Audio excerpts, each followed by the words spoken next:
Welcome to Prosperous Divas Living Wealthy, the Basics, Money and Freedom. This is session number 4. Wow.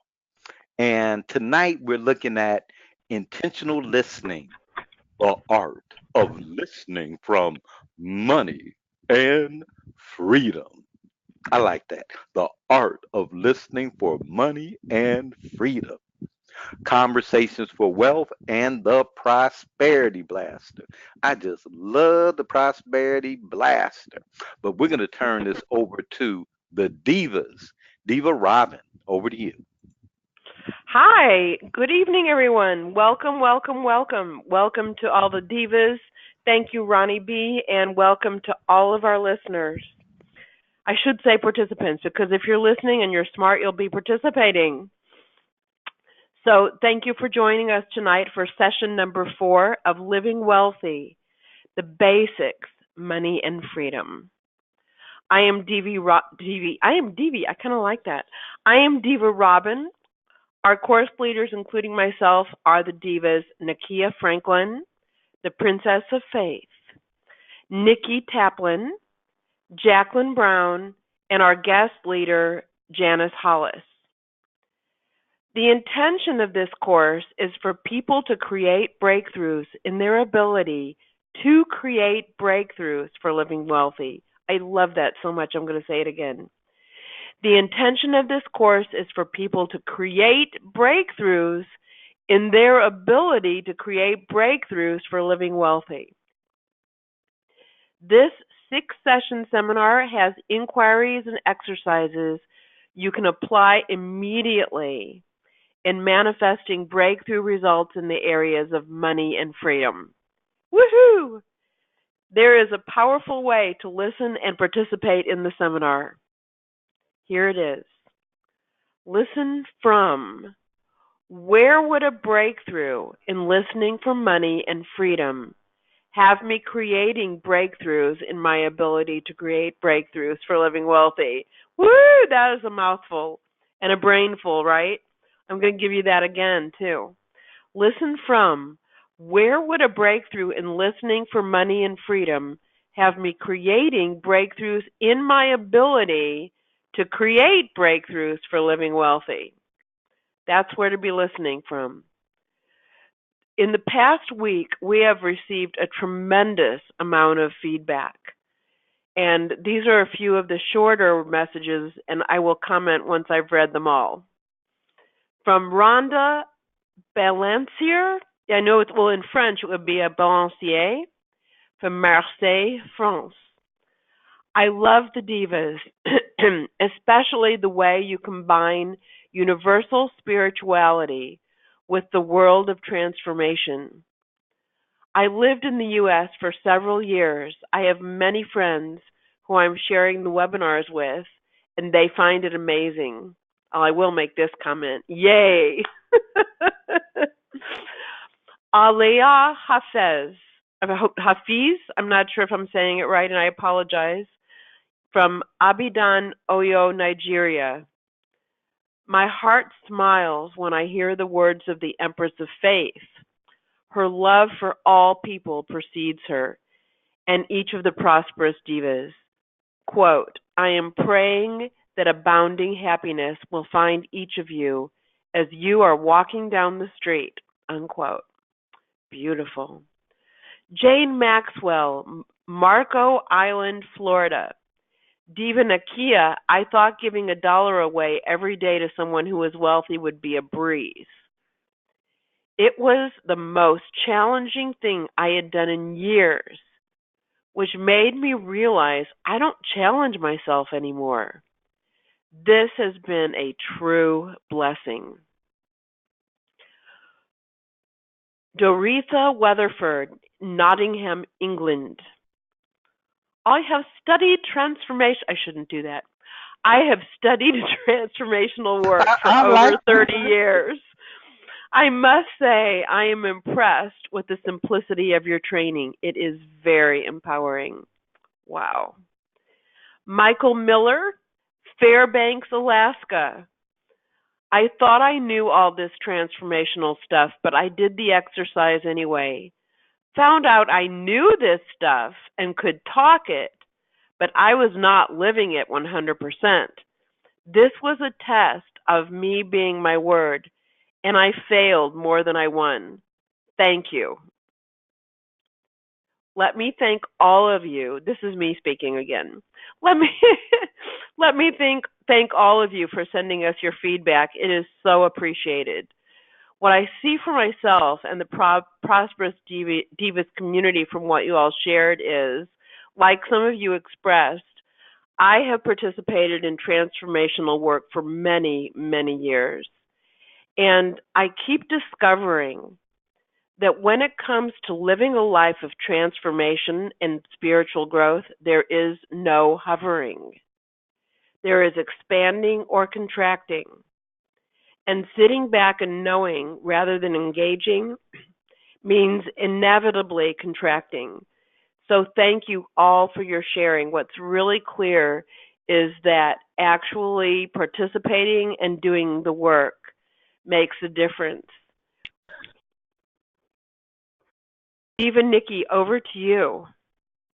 All right. Well, thank you, Diva Robin. And I want to say that those are definitely some great shares. So I have actually a response from Keith Brenner in Meridian, Missouri. And he says, I am the president of a rural bank here in Mississippi, excuse me. So I pretty much know who is wealthy and who is rich in the county. I also teach Sunday school. The assignment fit perfectly in what I wanted my class to learn about wealth and God's desire. They have the best. Okay. For me, anyone who has cash on hand of at least $100,000 and assets worth at least $500K is wealthy. What surprised me from doing the exercise, most of the people I gave the $1 felt that way about themselves, which warms my heart. It's often occurred to me that people didn't appreciate the blessing they had been given as far as wealth. Giving away that $1 led me to conversations I would have never had with my fellow parishioners and a few strangers that were eye-opening. There are plenty of people who are not chasing money. They have dreams. They are working to fulfill that require money. That shifted everything for me. It renewed my faith in God's plan in a different way from me simply being reverent. As a banker, I realized people really need to educate themselves when it comes to finances. I now see that it is separate from educating yourself about the mental and spiritual aspects of wealth. Diva Nakia, you are an empress of faith. That is what it is all about. Thank you, ladies, and thanks to Ronnie B. He always makes you smile. First, let me say,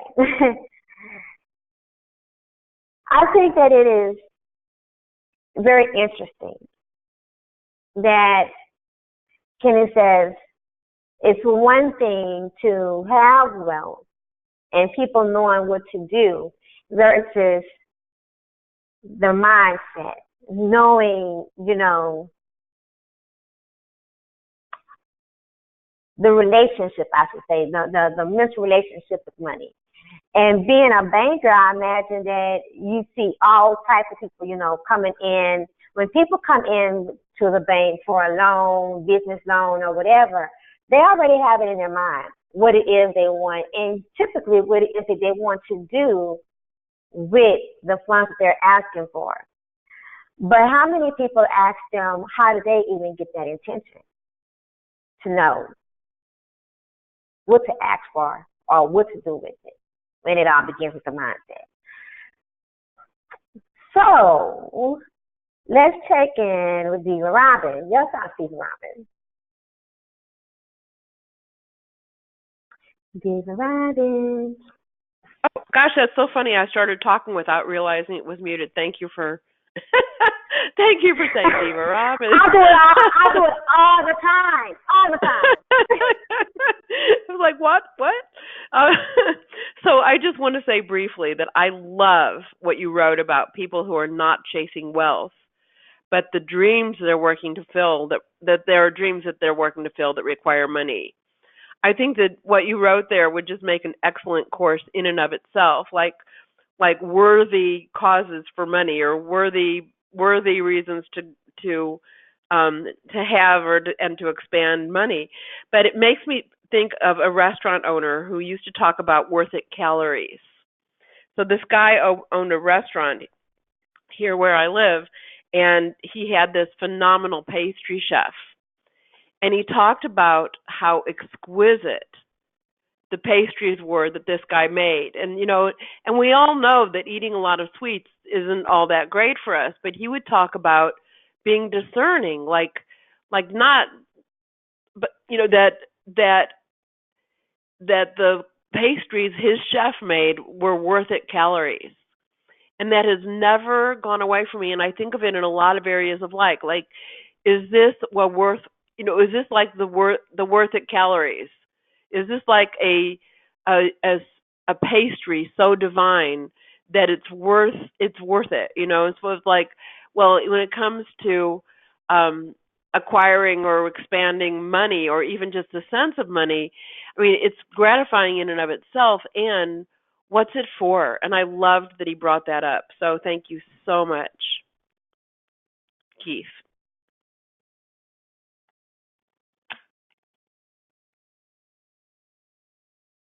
I muted myself out. That's great, Diva Robin. Oh, that's so funny. I told you I do it all the time. Diva Jen, it's over to you. Thank you. Thank you very much. I really enjoyed reading Keith's statement about not chasing money. I believe in the law of first principle. What we put first will govern the rest. And it is encouraging to hear a person of his stature looking at deeper aspects of life that brings wealth. Money doesn't bring you wholeness. It brings options, many, many options. However, at the core, we are sometimes the most deficient when we're not in sync with divine principles. So I would just encourage anyone to first think of the law of first principle, because what we put out into the universe is what we receive, and we know that is the law of reciprocity.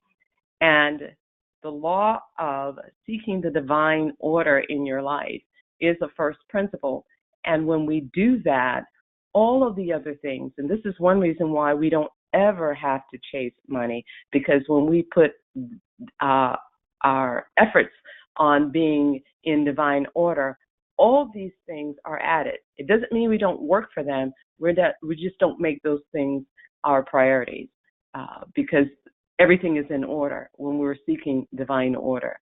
So I just say kudos to what he shared, and we look forward to getting more stories like that. That's right, Diva Janice. Totally agree. Diva Jackie. Hi, ladies. How are you? Hey. I wanted to expand on what Diva Janice was speaking on, because I really think she brought up some relevant points. We always talk about wanting more money and wanting the wealth, but, a lot of times we don't even know what we want the money for.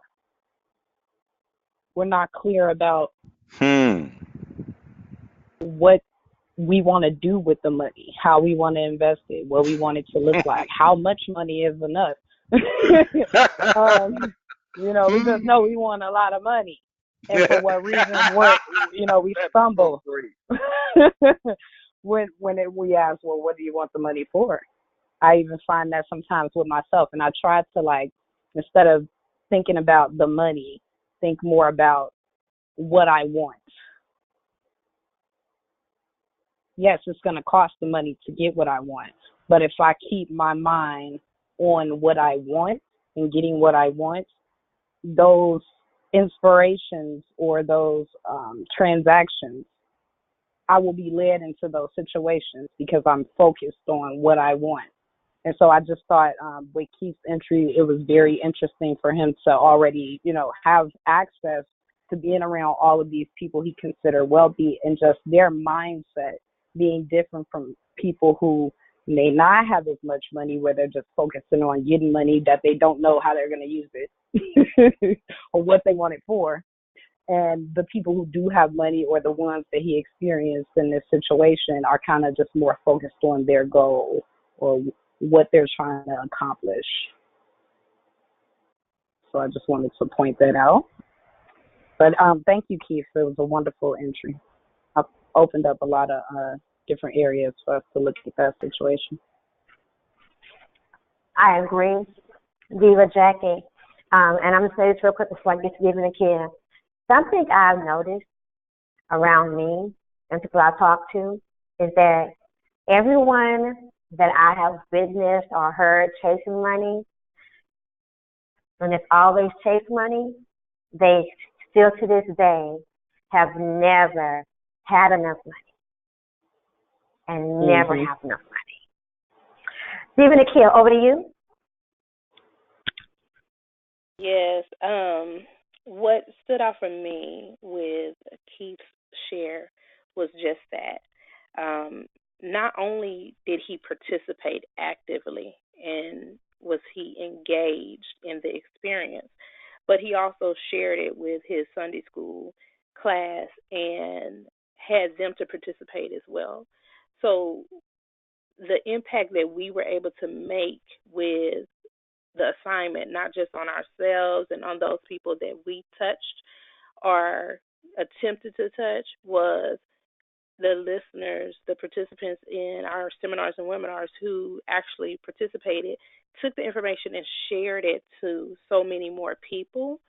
And we will never, ever truly understand the new transformational mindset that those individuals that engaged in the process have now realized for themselves. So that in itself speaks volumes on one level for me.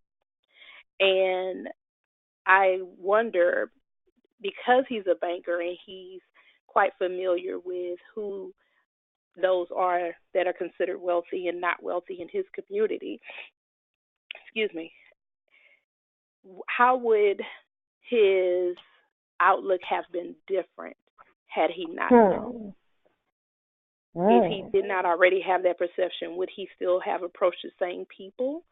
Would he still have engaged or had that same mindset or conversation with those same individuals versus others?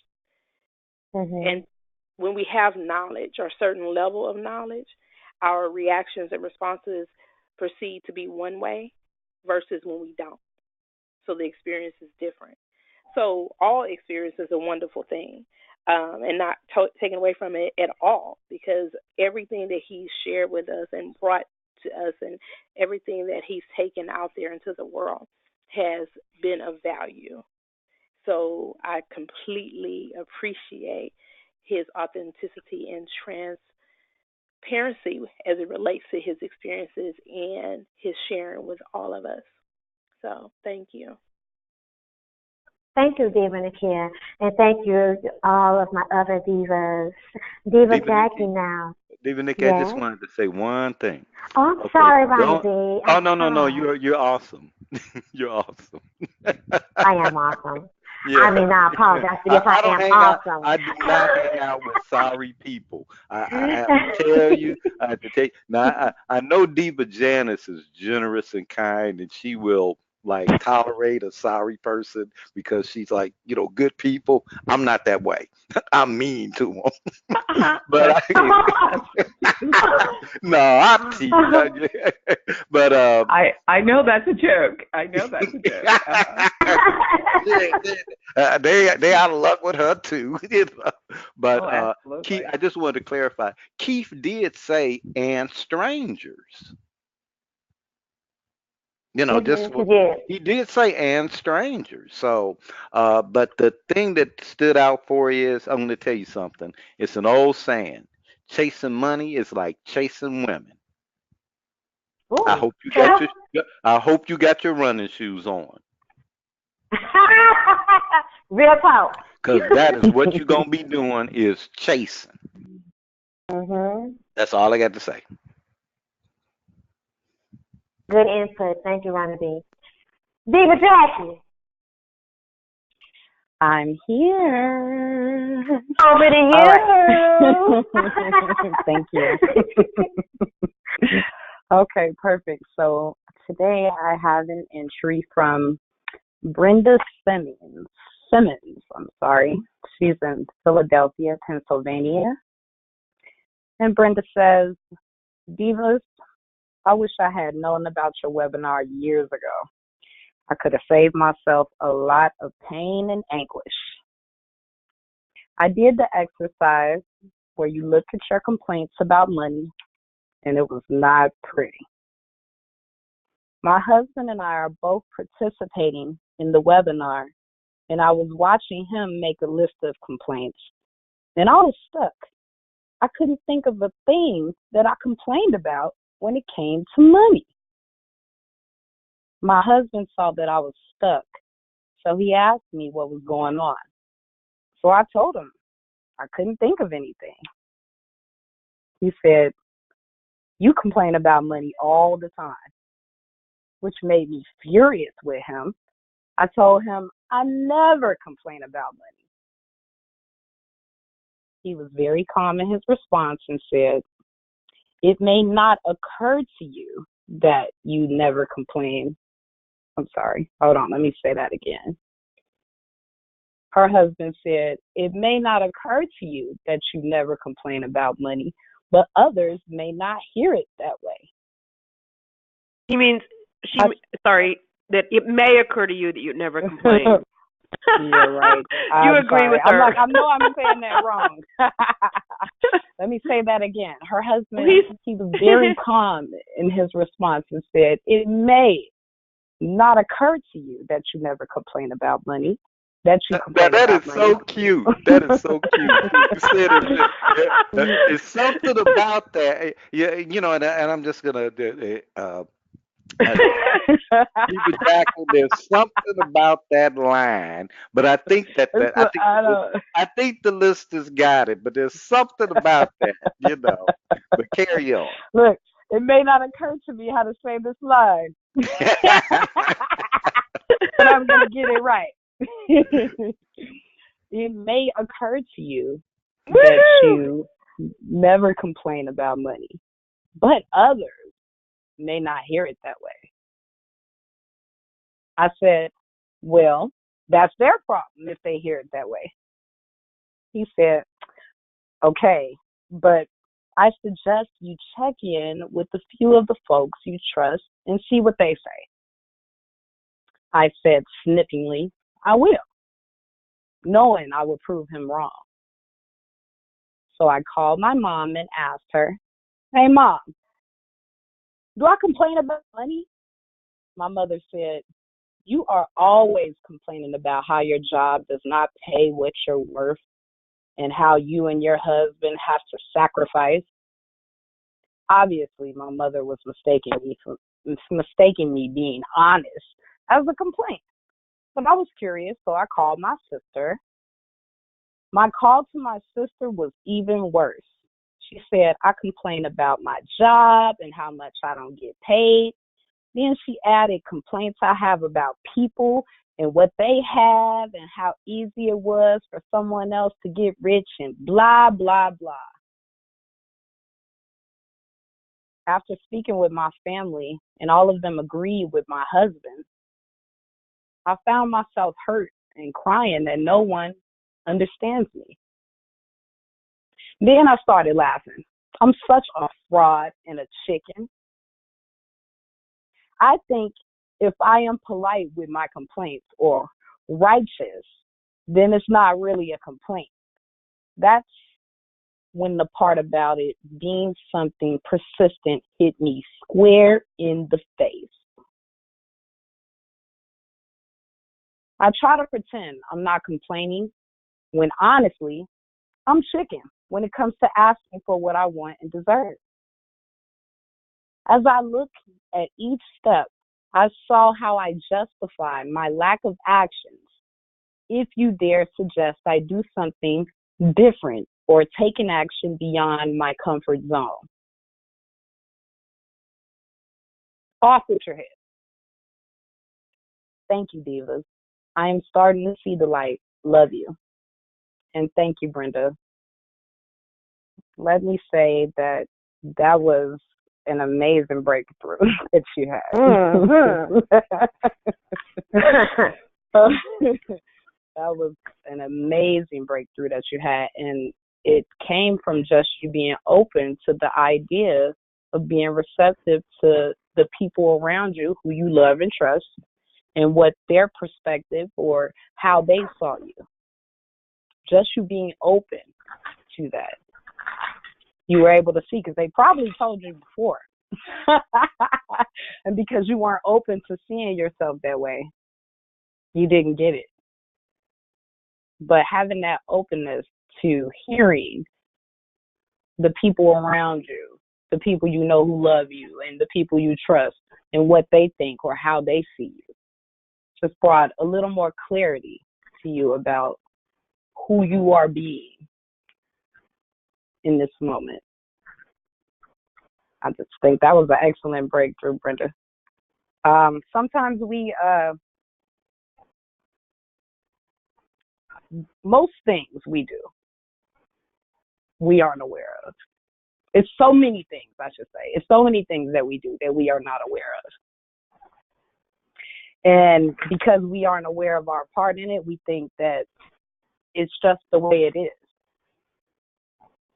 This is the truth because it's our truth. This is the truth, the truth. Like there is such thing for everyone.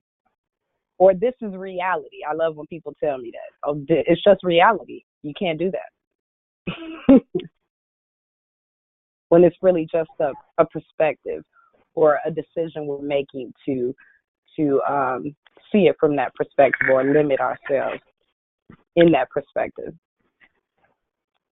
So thank you, Brenda, for that share. I'm going to check in with the Divas. Miss Diva Nikki. Yes, first of all, man, our third world, right? I love that she had that breakthrough, but more importantly, I learned that I love that she acknowledged the breakthrough because now, then she's willing to also address it. But I also want to say that sometimes, now this is my opinion, of course, but I believe that when we have a complaint that is familiar to us because it is a kind of complaint around us, that it also ceases to seem like a complaint. What I hear her friends, those that she loves, say about her mother and her sister and her husband, is something I hear all the time. And when I was in the workforce, I remember here, I heard it a lot amongst my own, coworkers. Well, they don't pay us enough to do this. They don't pay us enough to do that. They don't pay me enough to stay late. They don't pay me enough to work today with the client. But when is enough is enough? And then when she said, not having the courage to take the action to go for what it is that she really feels like that she is worth, it is something else. It takes a different initiative to ask for a raise when the company has said that they don't give raises at certain times or whatnot. So I'm glad it opened up for her. Brenda, thank you for sharing, and I can't wait to hear what opens up to you even more so now with continue to participate in this webinar. That is all. Thank you, Diva Nikki. Let's check in with Diva Janice. Yes, thank you, Diva Jackie. Okay. What I found very profound was how the stage was set so that she really began to hear that she does complain. And it was just the simple position or disposition of her husband, because she said he was very calm. And when people talk or they have a delivery that's calming, it disarms us from being so defensive when we would normally be defensive. So thank God he saw, well, I'm going to help my wife because she really needs help and I love her and we're going to get through this together. So I found that to be remarkable. And the other thing Glad he is, loved her.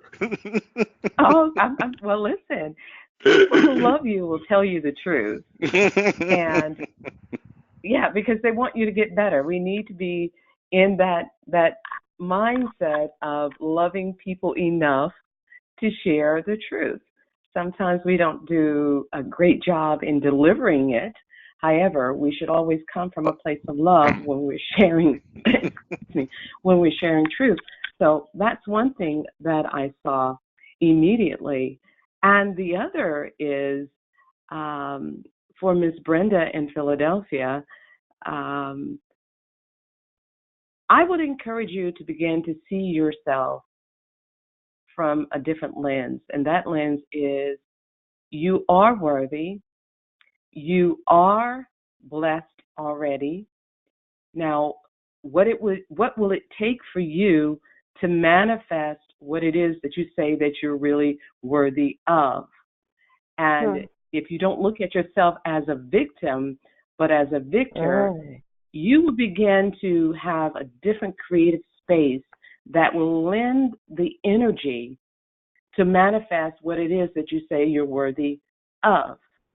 So if your job doesn't pay you enough, then perhaps that's a sign from the universe that you need to create something else or change positions or change the job. But never look at yourself as being stuck because there is always a solution to everything.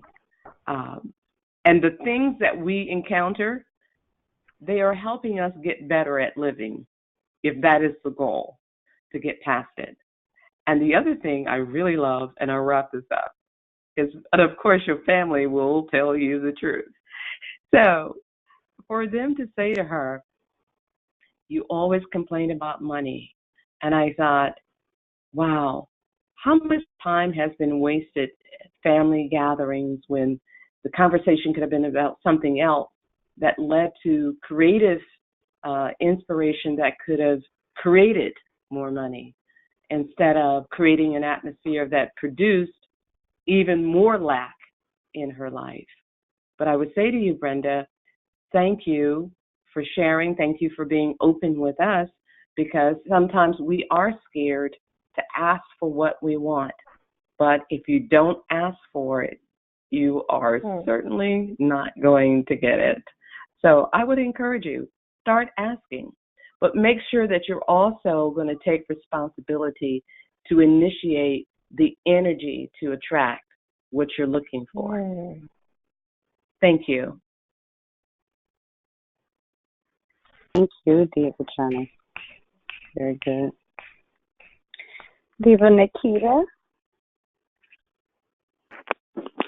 I am just taken aback by her share and can totally relate outside of the marriage part of it and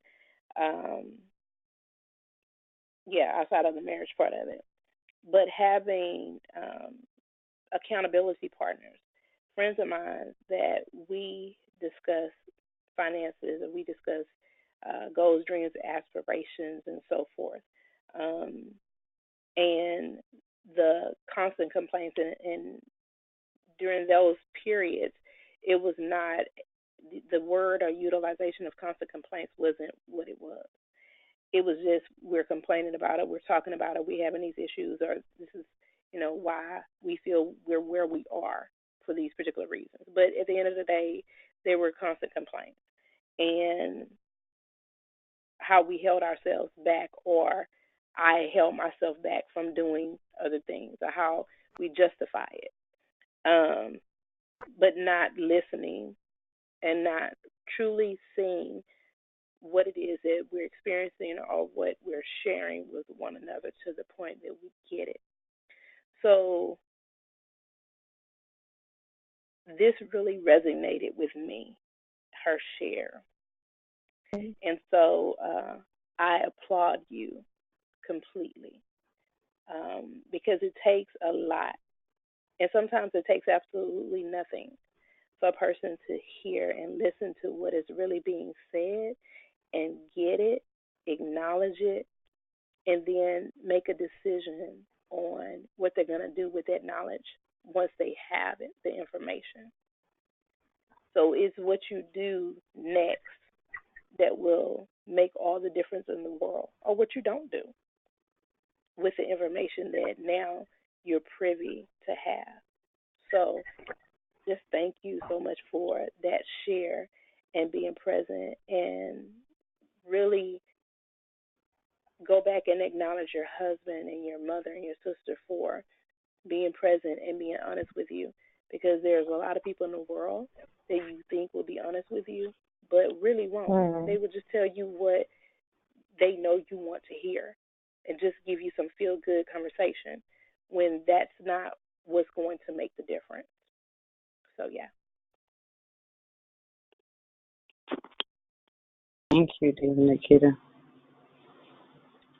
Then Miss Eva Robin, let you have something to say. I do, as a matter of fact. Thank you so much, and thank you, other divas. And I really got a lot from what you all shared. And Brenda, I just want to say that I love you for the courage that it took to tell this one on yourself. And and that's gone for a lot of the sharing that's come our way, is that people really let go of looking good when they write what they write, and it's just so inspiring. And also, I want to acknowledge something that the others have talked about too, and that is how brave your husband was, that you were just bopping along. Who, me?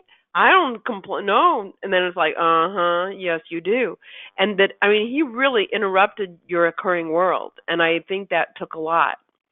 And as for the honesty of the people in your life, it reminds me so much of my best friend. Whenever people would come to her, she would always ask right up front, do you want me to tell you what you want to hear, or do you want me to tell you the truth? And then she would do whichever, but they would always know, that she wasn't telling them the truth if they didn't ask for it, and they almost, given the choice, people almost always did. And I love that that's the kind of sharing that we've been getting. And I want to really address the part about complaining, because it's really interesting how complaining can become so much a part of our lives, just like with Brenda, that we don't even recognize that what we're doing is complaining. When I coach people, one of the things that I often assign people is to track their conversations for a week and write them all down. And at the end of a week, we assess how much of time is spent complaining, both speaking complaints and listening complaints. And everyone is always so astounded at how much time is spent with that. And I want to say that the costs of a life of complaining are enormous. Enormous. But just like we were talking about last week, we people are always winning the game we're playing. So if our game is to successfully complain, then we have to keep things the way they are, to keep complaining about them. So complaining becomes a huge barrier to having anything but keeping things the way that they are. And of course, that includes our finances. And I also want to make a point that complaining doesn't even have to be out loud.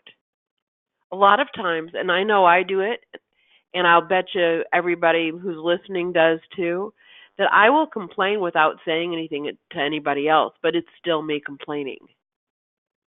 Having the thoughts about complaint and believing them. So, complaining is a way of being right about the way things are, and we love to be right. So in order for things to be different, out the complaints must go. So if what you're up to is this is kind of my sharing has turned into a little bit of a lecture, so I apologize for that, but I hope that it's a good lecture. So if what you're up to is shifting life so that the occurring is prosperity, then it's time to start a new game and give up the game called complaining. And that's what I have. Thank you so much. And back to, me. It's Back on to you Diva. unless Monty wanted to add something. Yes, please, of course. Okay. Before we turn it back to Diva Jackie, so she can turn it back over to Diva Robin. Oh, right. Um, I'm sorry. no, you're not I'm sorry missing the either. You're not protocol sorry. here. You're not I sorry was either. going to turn it over to myself. I thought that was pretty fun. You greedy person. I am. It's true. Hey. Wall Street was a good movie.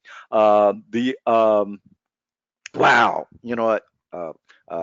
Actually, I'd just say Diva Nikki and Diva Robin kind of touched on some things that actually we will be in the webinar. But I will give you this one hint, and that is that there's a point when your complaints cease to be complaints, and that's when they become the truth. Now, I didn't say they were real, but they become the truth. And we have a, a distinction around that. So I'm just throwing a teaser out there. Diva Jackie. Oh, you tease. Yes, your truth. Okay, so let me go ahead and turn it over to Diva Robin. Hi. What a surprise. You're turning it over to little old me. Oh my gosh, thank you so much. So last session, we divas all took on the assignment or game from the Empress of Faith that she gave, where we gave away $1 each day to someone who occurred wealthy. So let's see how the game went for the divas. I have a couple of questions for each of them that I recommend you also ask yourself where you are. So the first question is, on a scale of 1 to 10, with 1 being, I thought about doing the game, but I didn't take any action, and 10 being, I did the assignment every day exactly as designed, and I took on not explaining or saying it was an assignment, thus owning the assignment as my own. Where do you rate your level of playing the game? So that's the first question. The second question is, what was the most challenging part of the game? Third question is, what was the most fun part? And then the last question is, did you see anything for yourself or others as a result of playing the game? So let's start with Diva Nikki. Nikki? No, let's not start with me. Okay. Okay, that's fine. You can start with me. That's fine. Are you sure? Yes. I just feel like being rebellious real quick. I don't know. It just came over me. From time to time. Like a teenager.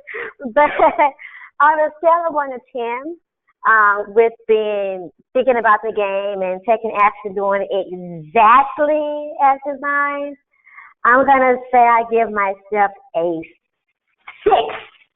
A 6. And the reason being because there was a time that I actually gave more. And then, but yeah, there was a time that I actually gave more. And then another thing is I did not do it every day. I have a reason, but I didn't do it every day. So I give myself a 6. What was the most challenging part of the game? The most challenging part for me was, honestly, I hate to say it, but engaging people, because I didn't feel like engaging this week. But I did. Now, and the fun part was people's responses. There was a couple of times that I did not explain the assignment, and then there was a couple of times when I did. I was asked, and I put my spin on it. And the fun part for me was the reception of it and the look of surprise also on people's faces. And what opened up for me during the game was how people are so used to being asked for something Mm. that it's hard to even believe that Mm. someone just wants to give you something. Mm. Yeah, that was something that really opened up. And then in one situation, what I did was I actually made a payment on someone's. I was at a frozen yogurt place, and a very nice looking young lady came in, very well dressed, looked like she had it going on with her two children, looked like they all had it going on. So she went into the ladies' room. I was ready to leave. And I went to the counter and I gave $1. I said, "This is on their purchase." And the lady looked at me like, looked at me like, "Do you know her? Like, why are you doing that? Like, are you sure?" Like, I could just see it on her face. And I just said, "Please," and I walked away. And that was it. But people are not, so I'm open to also to people really and truly not seeing people just give. And so it makes me wonder, like, how much of a taking have we become in society? As a society as a whole, how much has taking and entitlement become a part of who we are, that we're so stunned by someone giving and giving authentically? Yeah, great, great points. Thank you, Diva Nikki, and thank you so much for being honest about where you fell short or what you didn't do, as well as what you did do, and yet, really becoming inspired by what you did do. It's really cool. Thank you so much. Now, Thank your sharing is you. so rich. All right, um, Miss Diva Janice, tell us about how it went for you, please. Oh, wow. It was just awesome. Absolutely awesome. And I had so much fun with this game because it's just a part of who I am. And the challenge with everything was, okay, I got too many people to choose from that look wealthy, occur to be wealthy, and just picking the people. That was my challenge. But on a scale of 1 to 10, I said, I'm giving myself a 10 because I had so much darn fun with this and just some of the reactions that came about. And these people were not like, why are you giving me the dollar, whatever. One in particular, and I had shared this a little bit with Ronnie, he is a direct descendant of Martha and George Washington. So I said, Royal, Whoa. that's his name, Royal. Whoa. I said, Yeah. here's $1 because you appear wealthy. He just started laughing. He goes, and then he looked at me, he goes, Shannon, he says, what are you doing? I said, well, I am working on an assignment. Now, he's the only one that I should have told, but it opened up for him another path to share with me what he was working on personally. He says, I thank you for this $1. He says, now I have something to write on my appreciation list for the end of the day. I appreciate Wow. That was so rich. He says, I appreciate Dr. Hollis giving me this $1. And he goes, he says, I am just thrilled for the $1. Now, and he really was. He had this big grin on his face. And trust me, he's not poor by any stretch of the imagination. The other person is he's a hotel owner. He owns the Hilton at the waterfront in Pennsylvania. And we were at a friend's funeral at the repast yesterday, and I said, Jack, I want to give you $1 because you appear wealthy. You occur to me as somebody very wealthy, right? He goes, Janice, I appreciate my dollar. He gladly took the dollar and put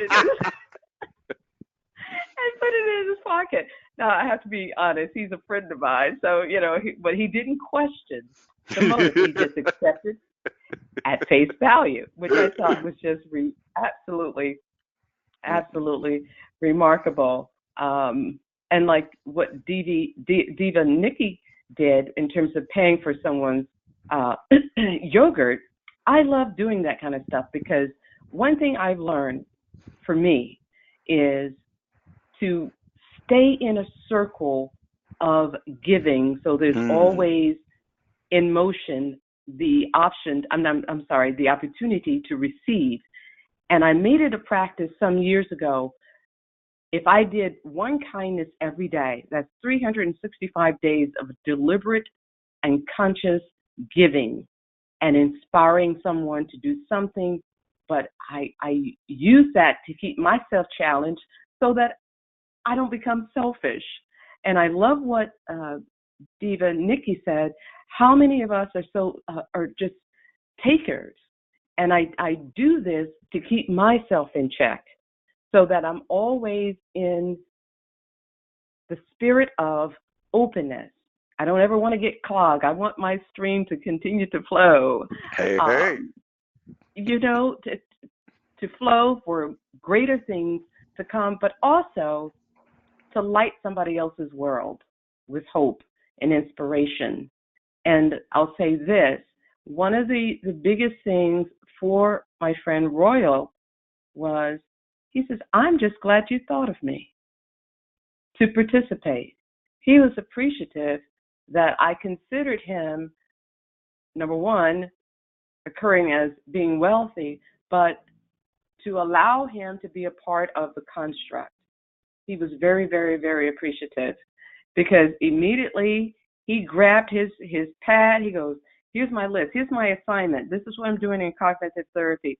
And he was just he was like a kid, just sharing about his world just because I gave him $1. So it was just awesome. Woo, that's great. Yeah.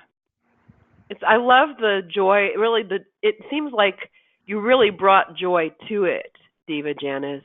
Like it was just going to be joyful, and people were going to be joyful around you, because that's who you were being when you did it. Absolutely, I loved it. I thank the Divas for allowing the participation in this assignment. Diva Nikia for coming up with this assignment, because in my mind, in my heart, I was smirking to myself because it's like, I'm going to bless you guys whether you like it or not, because that's the thing to do. Diva Janice, I can be that way. I can try. I even tried to send Ronnie $1 via PayPal. Oh, wow. I said, Ronnie, I'm going to bless. So, but Ronnie gave me an assignment. He says, no, you got to put my dollar in my hand. I said, okay, all right. I guess I got to practice instead of, put the dollar in your hand, Ronnie. Oh, that's great. Yes. All right. Well, thank you so much. And then let's hear from Diva Nikia. Diva Nikia, if you will. Yes, ma'am. So, for myself, I gave myself a 7. And it was several reasons. The reasons don't matter. I gave myself a 7. And for the next question, what was the most challenging part of the game? Choosing who I would consider, or who I was considering wealthy, and how I was making that consideration. Oftentimes I encountered individuals at the store. So was it by their looks, how they dressed while they were in the store, if they had kids with them or no kids, male or female, black or white, what they purchased, how much stuff they had in their basket. I mean, literally, my analytical thinking went haywire. So initially, I had a $5 bill when I first started. I had a $5 bill on me. And for the life of me, I could not get anybody to break the $5 bill. I was asking Oh, the wow. people at the register at Walmart. I was asking customers. I'm like, these people looking at me crazy, but I literally needed the $5 bill broken because I was like, okay, well, hell, if somebody break the $5 bill for me, I would actually tell that person you can keep the dollar, you know. And after it like behooved me how much time I spent trying to break this $5 bill. It was absolutely crazy. Uh, so that was like the most challenging part of it, the identification. Fun was stepping outside of my comfort zone. Initially, I can't say it was fun, but then after a few moments, it was like, okay, well, yeah, I'm gonna approach someone, and I'm a people person, and so I thought, and offer them this dollar. And it was fun in the perspective of me seeing how those individuals that I often selected mirrored me.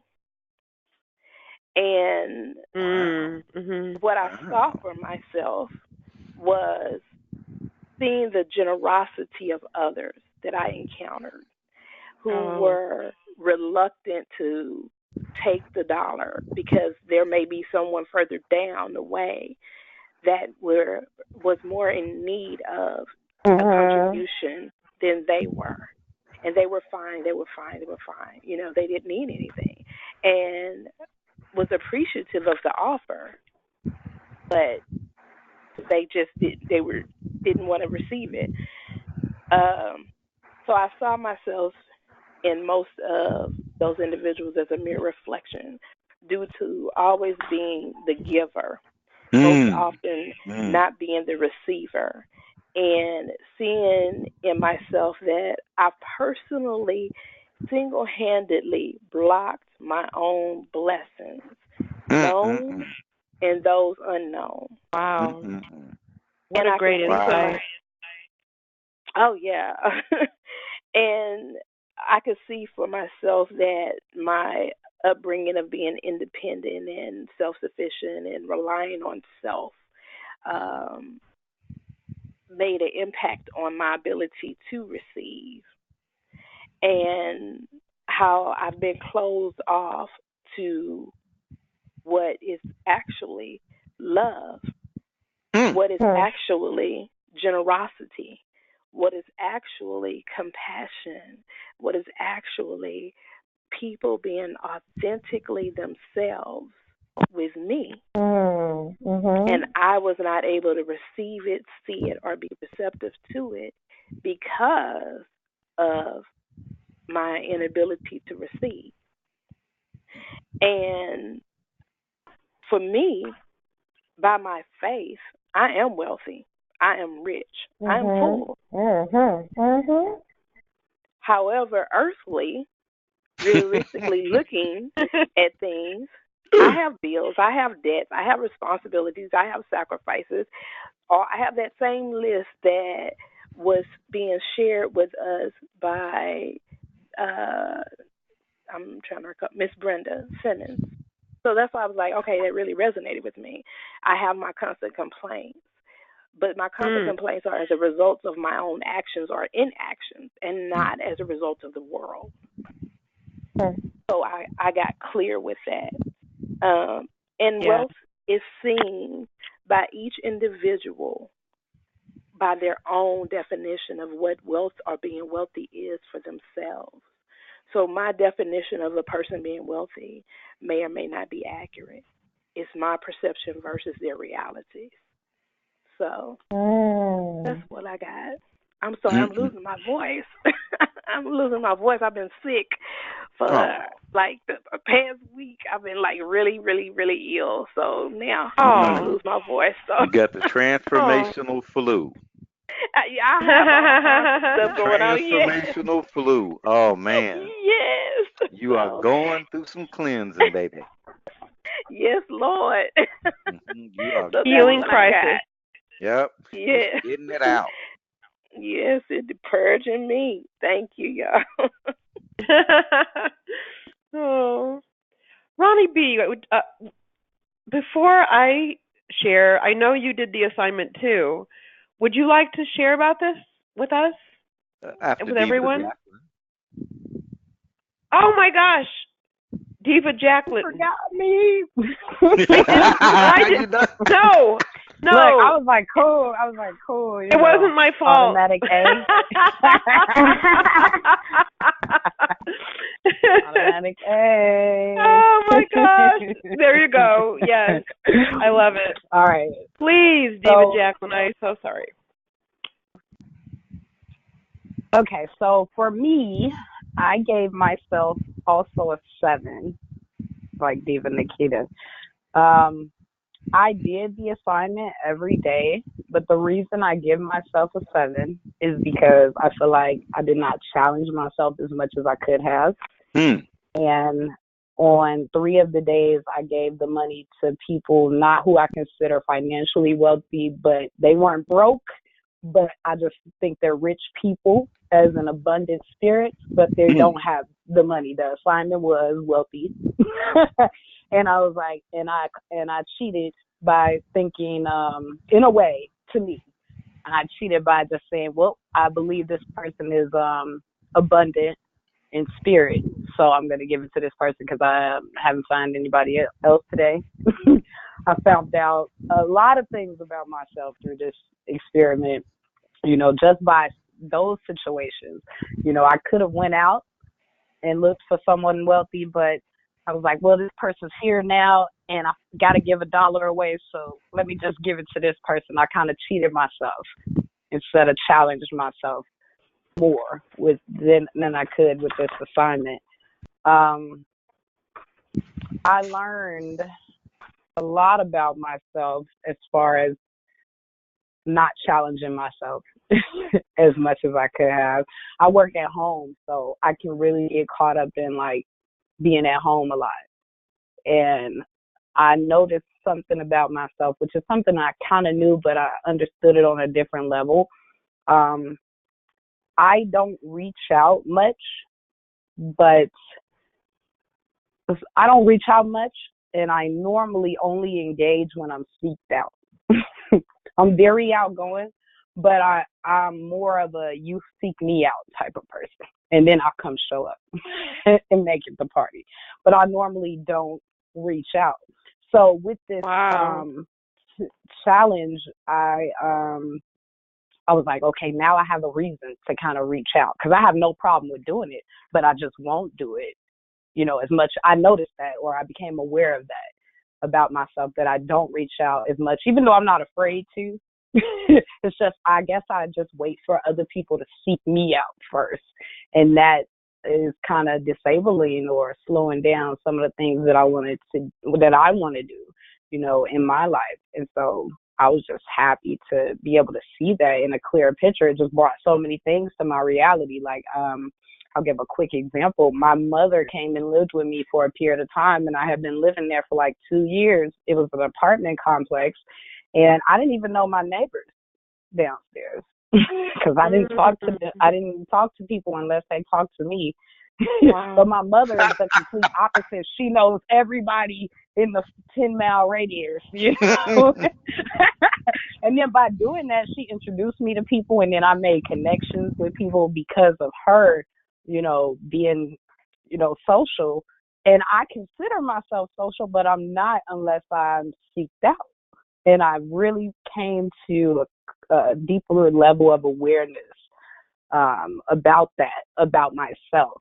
And so that was great for me. I don't know if I answered the questions. The most challenging part of the game was getting outside and going to go talk to people Yeah. outside of my environment. Clearly. That was the most. I was like, maybe I need to go meet my Does that neighbors. sound I'm like a like, do little I voice still of need a neighbor? recognition there?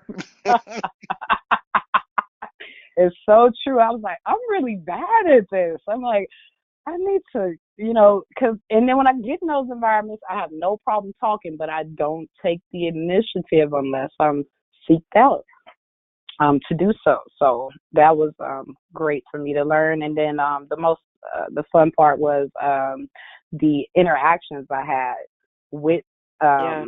everybody that I gave the dollar to, and the people that I knew who I just felt were abundant in spirit. Just those interactions. I didn't tell anybody it wasn't an assignment. And that's another thing I didn't challenge myself. I told everybody that spirit advised me to give it to them, or I feel like I need to, like something is asking me to bless them in this way. But I feel like I could have challenged myself more by experimenting with what I was going to say to them too. And I really didn't do that. I kind of stuck to the same script. So a lot of things I learned about myself during this experiment. I'm just grateful Very cool. to have the opportunity, and I want to challenge myself more to kind of reach out to people. Yeah. Yeah. What a great thing to see Yeah. and to come away with. Yeah. Yeah. Brilliant, really. Get out of my hole. Especially Under being the a sea, writer, 'cause you're like, I gotta beneath a rock. by myself. Exactly. Yeah. Yeah. Wow. You have to talk to people before they call you. You don't have to keep waiting on everybody to call you. Mm-mm.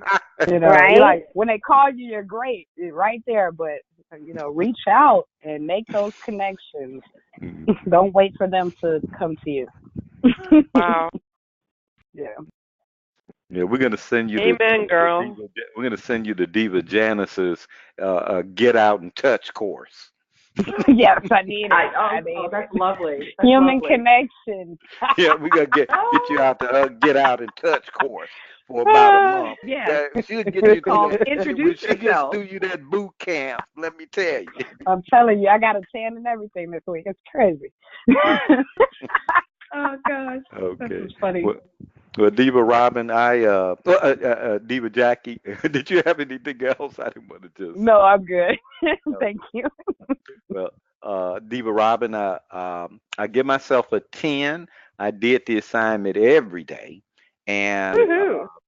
every day, and every conversation I created newly for and now Mm. I didn't give people let's say I had dollar in hand and I went here and they would take the money.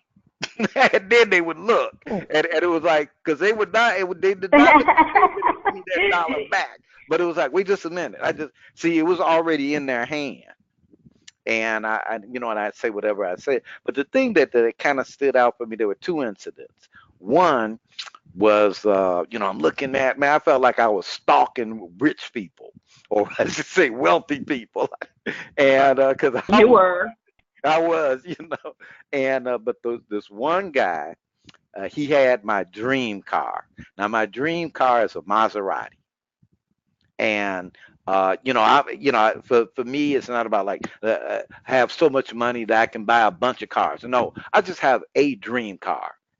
Otherwise, nice car, sure, but my dream car is a Maserati, and I Mm. always say from a little kid, it was like, gee, one day I want to have one of them. And he had a pretty Maserati, and I'm like, wow. And I'm watching him go in the grocery store, so I run into the grocery store and I'm looking down the aisles trying to find the guy, and I see him, and I go, and I give him the dollar, and he goes, well, why? And I go, here. He takes the dollar. He goes, why? And I said, to just thank you for living well. And he goes, Mm. nobody ever gives me anything. And he just Oh, wow. grabbed and hugged me. And I was like, wow, Wait. wow. And the final person I gave a dollar to was an 11-year-old kid. And Mm. yeah, and he was with, I think, his mother or something. And I was just listening to him, how he was picking out what he wanted to get from the store. And I was like, no, he ain't grabbing the cheap stuff. You know, he's getting the good, the good quality stuff. No, I want these good cookies. No, no, no, Mhm. not these. I want these over here, And I'm like, you know what? That kid is living wealthy. He will have the money. And I went up to him. I said, hey, said, now his mother looked. I said, hey, here. And I handed him that dollar. Him and his mother broke out in big smiles. You know. Oh. So that was really great. That was really great. And part of what I see for myself is I'm in that same world with Jackie, which is I spend the majority of my day looking at computer screens, on the phone, internet chat, and because everybody I work with is not where I'm at, you know, Yep. and for the most part, not even in the same city. So I'm like, wow. And I saw what one thing I really really envy Janice for is that she is involved and she reaps the benefits for those involvements, but she's not involved to reap the benefits. It's to make a difference. And that Thank you, Ron. involvement keeps driving things. When we close ourselves off or we start being picky, but I only want to involve myself with transformational peoples. Mhm. We're not being the gift we were designed to be. And we're not open. And I got is that wow, for the things that I desire and choose to accomplish requires beyond myself. Now I got to bring my part to the party, but if I don't have others playing with me, I'm in a losing situation. So really, really enjoyed the game. Cool. It was very clear through the week when we were all sharing back and forth that that was the case for you. So I really wanted to make. I knew you would share tonight, but I wanted to make sure to give you the opportunity. And thank you so much, Ronnie B. And thanks for bringing your joy to it, and thanks for always being open to what there is to learn about yourself and life. And the humor you bring. Anyway, as for me, I give myself an 8. Um, and and one of the things I learned right away is that I don't pay enough attention to the instructions because the first couple of days I did the assignment but completely missed the part about not explaining that it was an assignment. And yet, even when I did say it was an assignment, I created the value of it with people as I was saying what it was an assignment for. That it was that and I feel like that the value was still there. It wasn't like, oh, I'm just doing this, like it wasn't a rote thing, like, oh, I have this assignment, so here. But it was I have we took on this assignment, and it's for this. It's in service of an inquiry into prosperity, and that we normally think of giving money giving money to people who need it, and we're giving it to people who occur for us as wealthy, people who don't need it. So um and then I was reminded that it wasn't supposed to be explained that way, so I shifted over. But I really went out of my way to make sure to do it. The first day I was homebound because I was having back trouble, and so I couldn't leave. So I gave it to my husband, and the challenge there, and it was both fun and challenging, is to give it to him not like an insider, not like this Mhm. person I already know, but for genuinely think of like, wow, this guy's prosperous, he occurs as wealthy. I'm going to give him the dollar, and it was actually today that he said that he got really acknowledged by the dollar, Wow. and that he occurred for himself, like he got it, like that he was wealthy out of it. So it was really cool. Wow. Yeah. Wow. Yeah. So And then the most challenging part of the game after the first day or so was limiting it to one person. Mm. Because No, you started having fun. I oh agree. I yeah, wanted to give out like dollars all day. yeah, yeah, it was so fun and so gratifying. And I ran into my favorite employee at the bank and tried to give it to him, and he couldn't take it. And he said it was like there were cameras and that he couldn't be seen taking money for any reason Yeah. in the bank. And but yet that he really appreciated the offer, and we talked a little bit about what it was about. And I just love this guy. And then the lady, we my husband and I got a home equity loan to do a bunch of stuff I'm so excited about. And the loan officer, I gave her $1, and she shared with us what was going on in her life. And she said she had never in all of her years doing that work had a single personal conversation during one of those meetings before. Wow. And and it was, so what I noticed is, so the big thing for me was noticing how much love was present, that there's how much I loved giving the people the $1, how much love there was, and how connected we all are, and that we don't have to know people to love them, and we don't have to, and the experience of loving someone and giving someone, who knows what they're thinking or feeling. They're not going to necessarily say it, but I was left feeling loved as well. And then I think the thing that I saw for myself was just being so in touch with how much I love people and how delightful it is to give to them. And I was, just by giving it, I experienced receiving. So let me see. I actually wrote some things, and I just want to really quickly look and see if I missed anything. No, I think that's. Oh yes, actually there is one thing, and that is one of the people I gave the $1 to was an employee at the Batteries Plus, and he looked a little scruffy.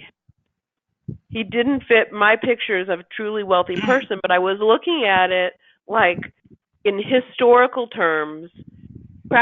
Anyone who lives like anyone with a decent job, a place to stay, food, clothing, and shelter in our country lives like a king did in the 1700s. And compared with the people in such a large part of the world, and this breaks my heart, but it's true, we all are very wealthy. And so I was looking at it like wealth is really relative, and this guy really is, in a certain sense, quite wealthy. And that's what I said, that I was giving the money to someone who occurs as being wealthy and prosperous. And he looked so surprised, and then it looked like he kind of got it. So it was very fun. Thank you, Diva Nikki, for creating and assigning this assignment for us, because it was really, I can tell for all of us, was just rich and enriching. So that's all I have.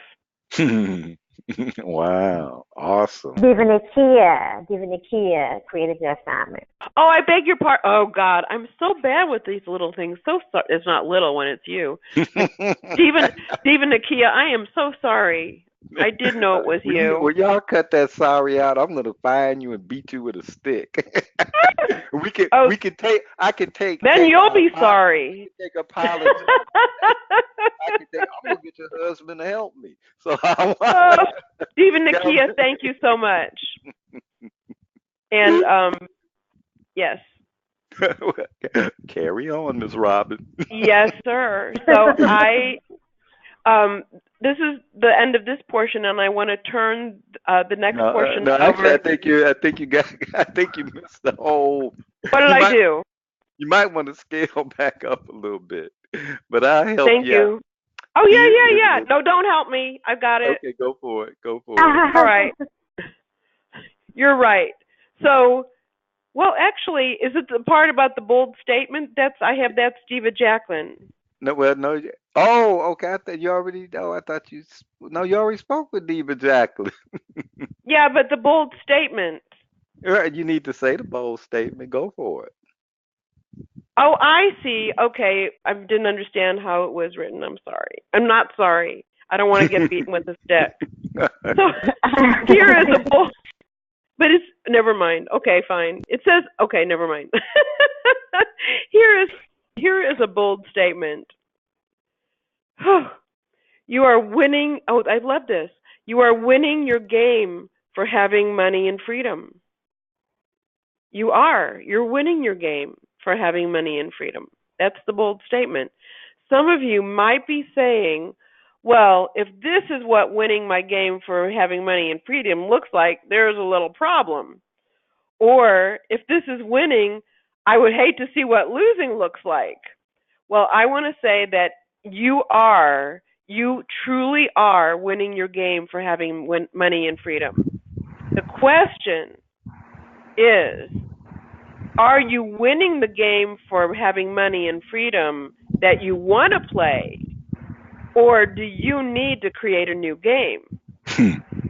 Mm. Da da da. So now, Jackie, over to you for a review of the Real Money Mind Matrix. Real Money Mind Matrix. Let's take a Hard look to at say. it. All right. So, our occurring future of money is mainly based in our past, and it impacts how we generate money or perceive how we can and should create income for living wealthy. This matrix keeps you boxed into your past experiences for generating money and freedom. The past constrains your ability to create breakthroughs.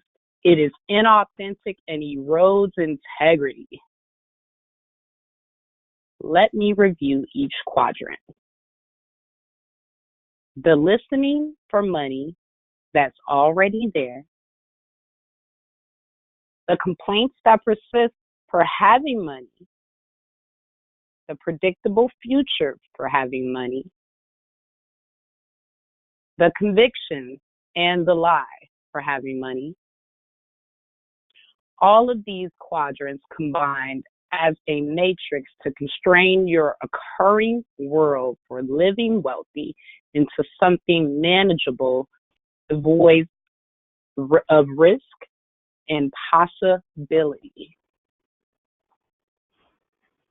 We're going to take a 6-minute break, and when we return, we are going to have an inquiry for listening powerfully. The time is now 6:24 Central. If you're on the West Coast with me, it's 4:24. So return in 6 minutes. So that's 4:30 my time, 6:30 Central. Enjoy your break.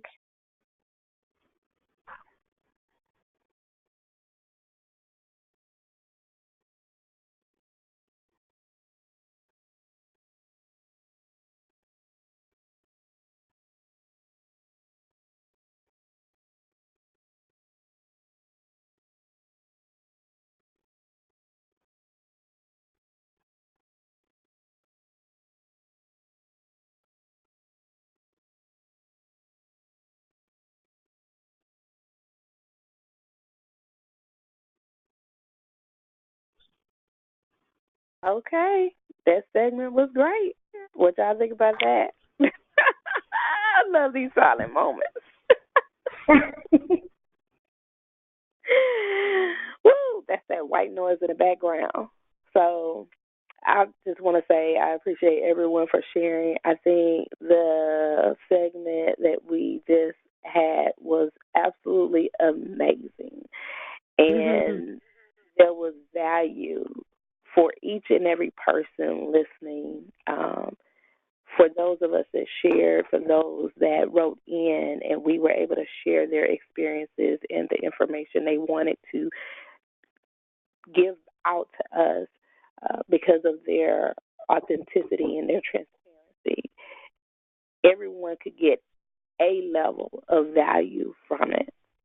Everyone can take something from it and go back out into the world. Whether we continue this giveaway of this $1 or $5 or $10 or whatever the amount God puts in your heart to give to another person whom you deem wealthy, or maybe this time not so wealthy, however it sits with you to go back out into the world and be a contribution to someone else, make a difference. And take the information, that the actions that we're doing in doing the work and really looking at our complaints. And I had to literally stop and reevaluate my constant complaints and say, okay, Nikhil, what are you doing? What do you need to do? What complaints? And you don't need to pick up the phone and call nobody because you already know it if you're just being honest with yourself. And really evaluate what it is that you are doing or not doing. What are you afraid of? What am I? I'm saying you, but myself. What am I afraid of? What is stopping me? Beyond health issues, beyond life happenings, beyond being a single parent, beyond being having one income, primary income, beyond your work hours, beyond your single parentness, beyond whatever, right? Whatever that looks like for each individual. What stops me? What is there within me that prevents me from being completely confident within myself? The Empress of Faith, yes, I love the Lord, but there's something in me that I lack in faith that has stopped me from stepping outside of me and outside of that comfort zone and outside of the worldly expectations and outside of my worldly fears and worldly views that have stopped me from stepping completely out on faith to do what it takes to take that risk, that step, and regardless on what happens, do what is necessary in order to get from one level to another. The stepping stones are great. Small stepping stones, the purging, the learning, the lessons, all of that is wonderful, beautiful. It develops me in character. It develops me in being responsible. It develops me for the next level. All of that is necessary. All of that is. Wow, wow, wow. Well, Hey! glad that glad everyone is enjoying the break. I do apologize. It looks like that we didn't get our little music break in there, but I think it's time for a conversation for wealth with Diva Jackie. All right, all All right. right. I like those kind of conversations. But thank you for sharing in the interim, Diva Nakia. Because, honey, she was on it. I felt free as she was getting free. Okay. Welcome back from the break. Diva Jackie, over to you. I was like, what's going on? You're back late? All right. So we are going to start a new inquiry. And inquiries always start with a question. Here's the question. Where in my listening do I turn a deaf ear when I think I am being clear in my conversations for money and freedom? Take some time to really look deeply into the question beyond any automatic responses. Where in my listening do I turn a deaf ear when I think I am being clear in my conversations for money and freedom? I'm going to be quiet for just a minute while you are looking at the questions for yourself, for yourselves.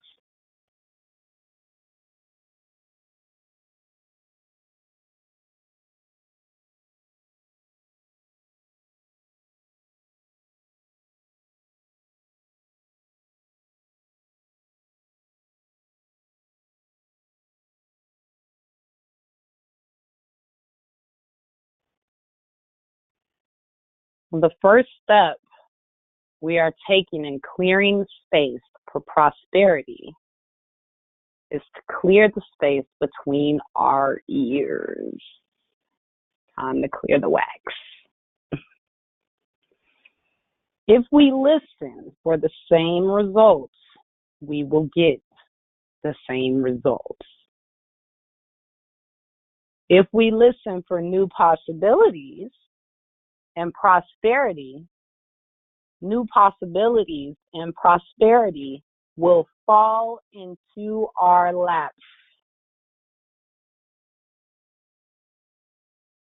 In this part of our inquiry, we are looking at the filters we listen through and how it shapes our occurring world for prosperity.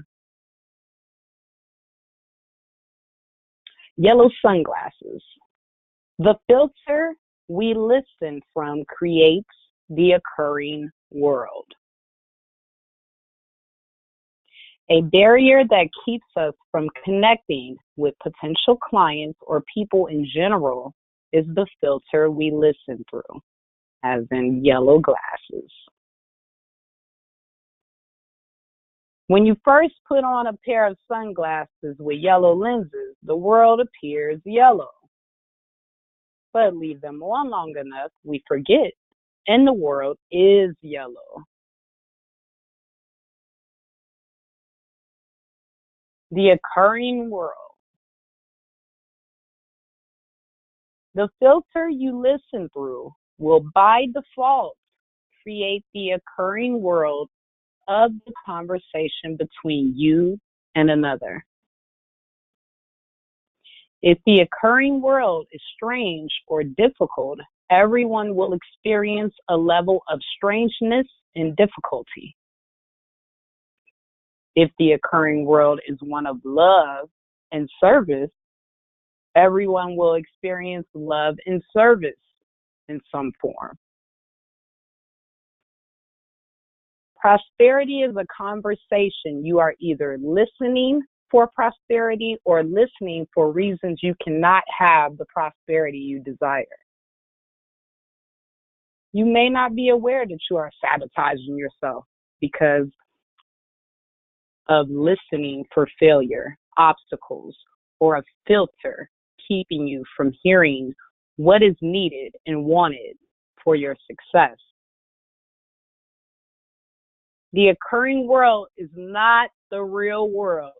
It is the conversation you have that impacts your experience of the real world.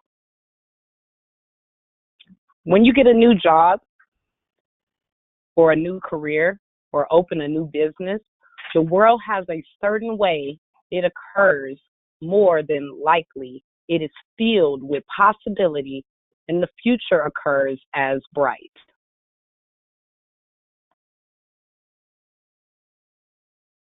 When you meet the new love or start a new relationship, everything occurs as good and happy. Perhaps your dreams are being fulfilled.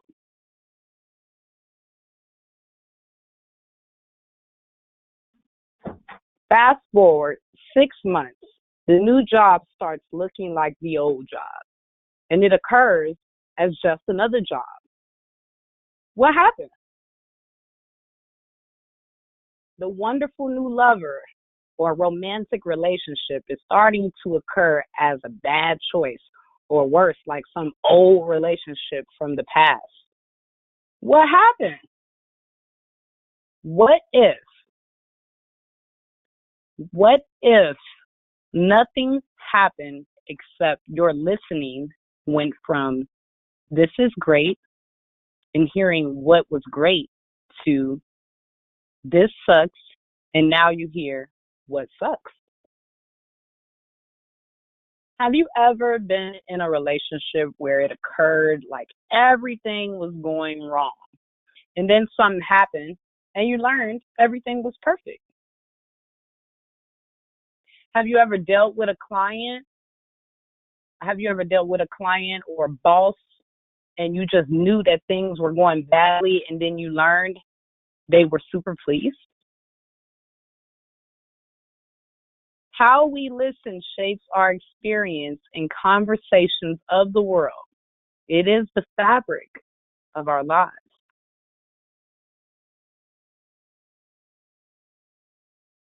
The listening that's already there is the filter we listen from during a conversation. It is always there in the background, and it is usually so ingrained we have stopped noticing it. Remember yellow sunglasses, we forget we are wearing them. The power in recognizing or distinguishing the listening that's already there is you have a choice to take back your power versus habit and machinery running the show. Example. I can tell by the way they look at me that they're not going to give me a chance. I'm listening for rejection. If you really think what I'm doing is right, then you would tell me. I'm listening for approval. When I hear we are looking over the applications and we'll get back to you, I know that's just a bunch of bull. I'm listening for failure. The listening that's already there keeps you trapped in the past. It impacts your future, limits your greatness, and diminishes your power. It is insidious. We are going to go deeper into the inquiry by doing, guess what, an exercise. Over to Diva Nikki. Thank you very much. Thank you. Okay, so my favorite, the having exercise. Our exercise this week looks at the first quadrant, the listening for money and freedom that's already there. So, create the following categories: money, freedom. Under each category, answer this question: what do I desire that I do not have, or is not at the level of fulfillment I seek? Next to each item, answer these questions.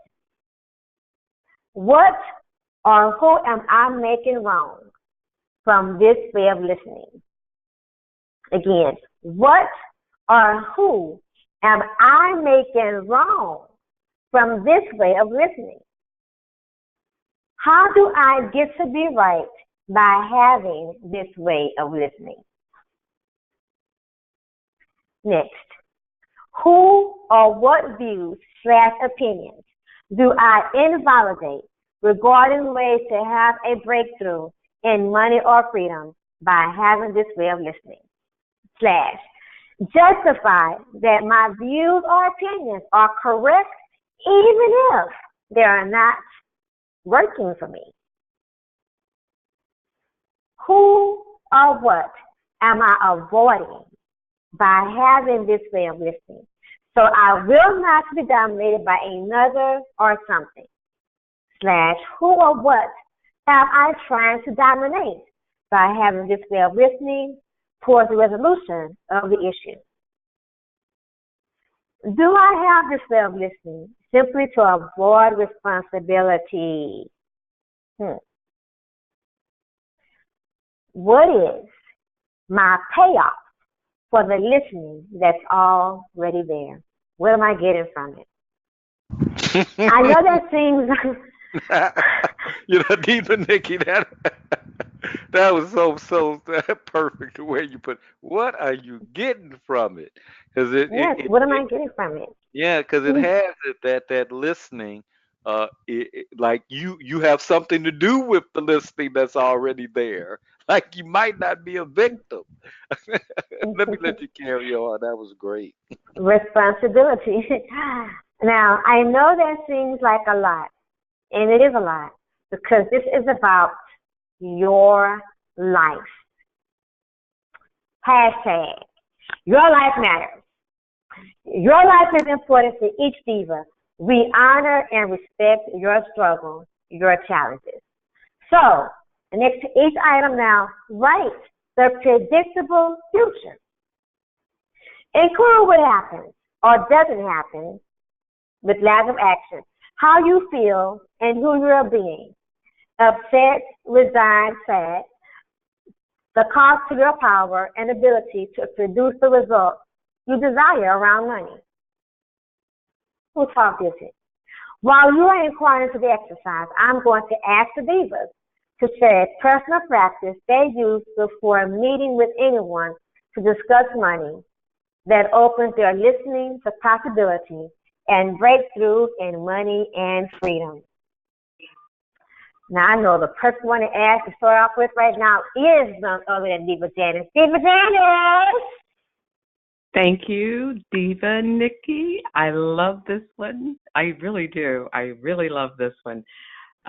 For me, I would be remiss if I did not say first and foremost, and this is not a religious practice, it is a spiritual application and a lifestyle. And when I fail to encounter seeking divine order, things get very, very chaotic. So for me, I always ask God, number one, give me the right mindset. Because sometimes of course, when you get to these crossroads, there's an anomaly about what a service, a product should cost versus what is actually worth. And sometimes you have very demanding clientele, and they want everything for less money. So it's important for me to have the right mindset and never accept doing something that is diminutive to my gift, because my gift has value, my knowledge has value, my experience has a value associated to it.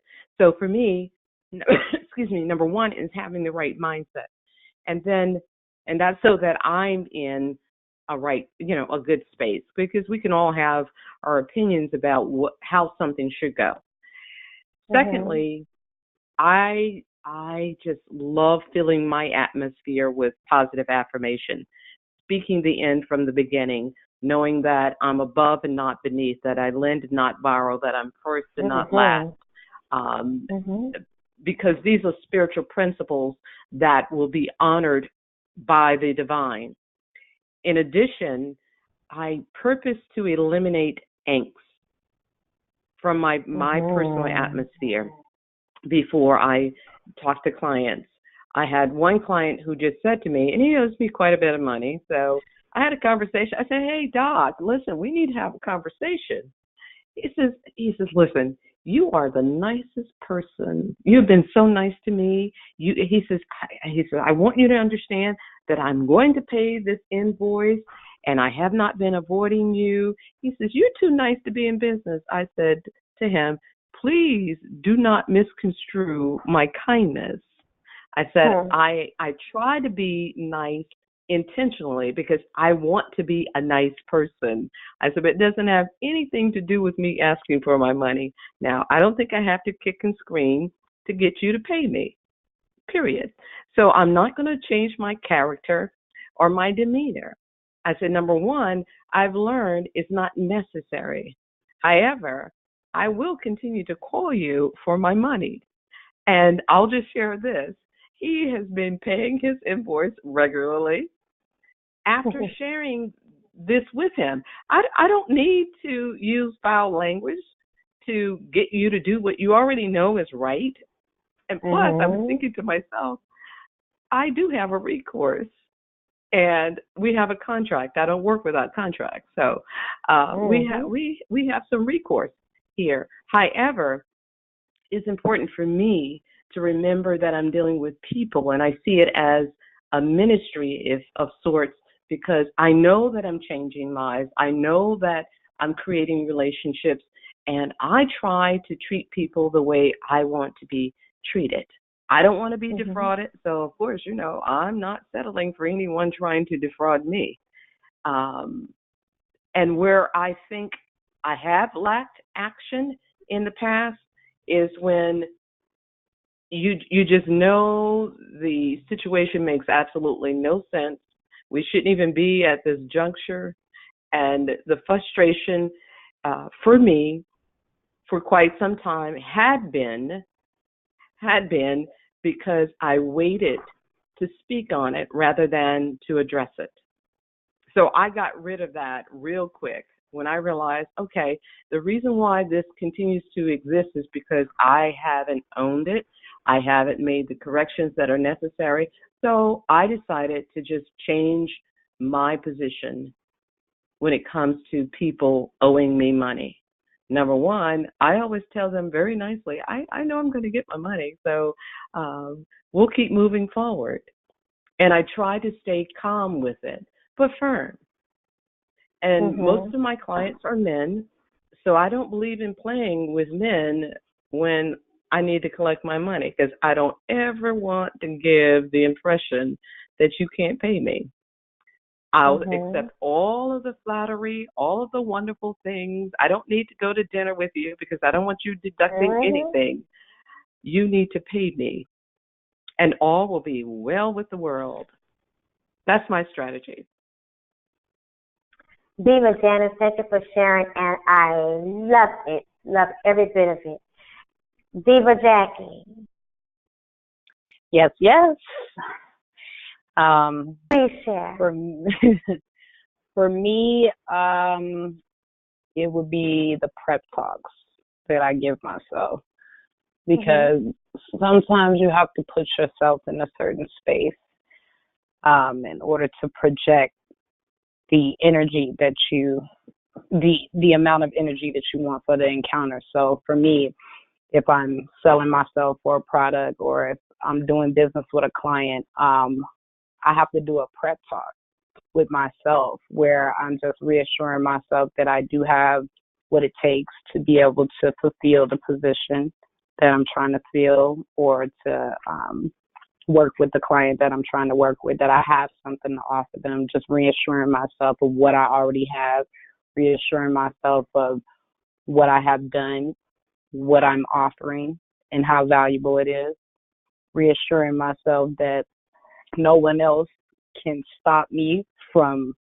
landing whatever I'm trying to land except myself, and the belief in myself and what I am offering.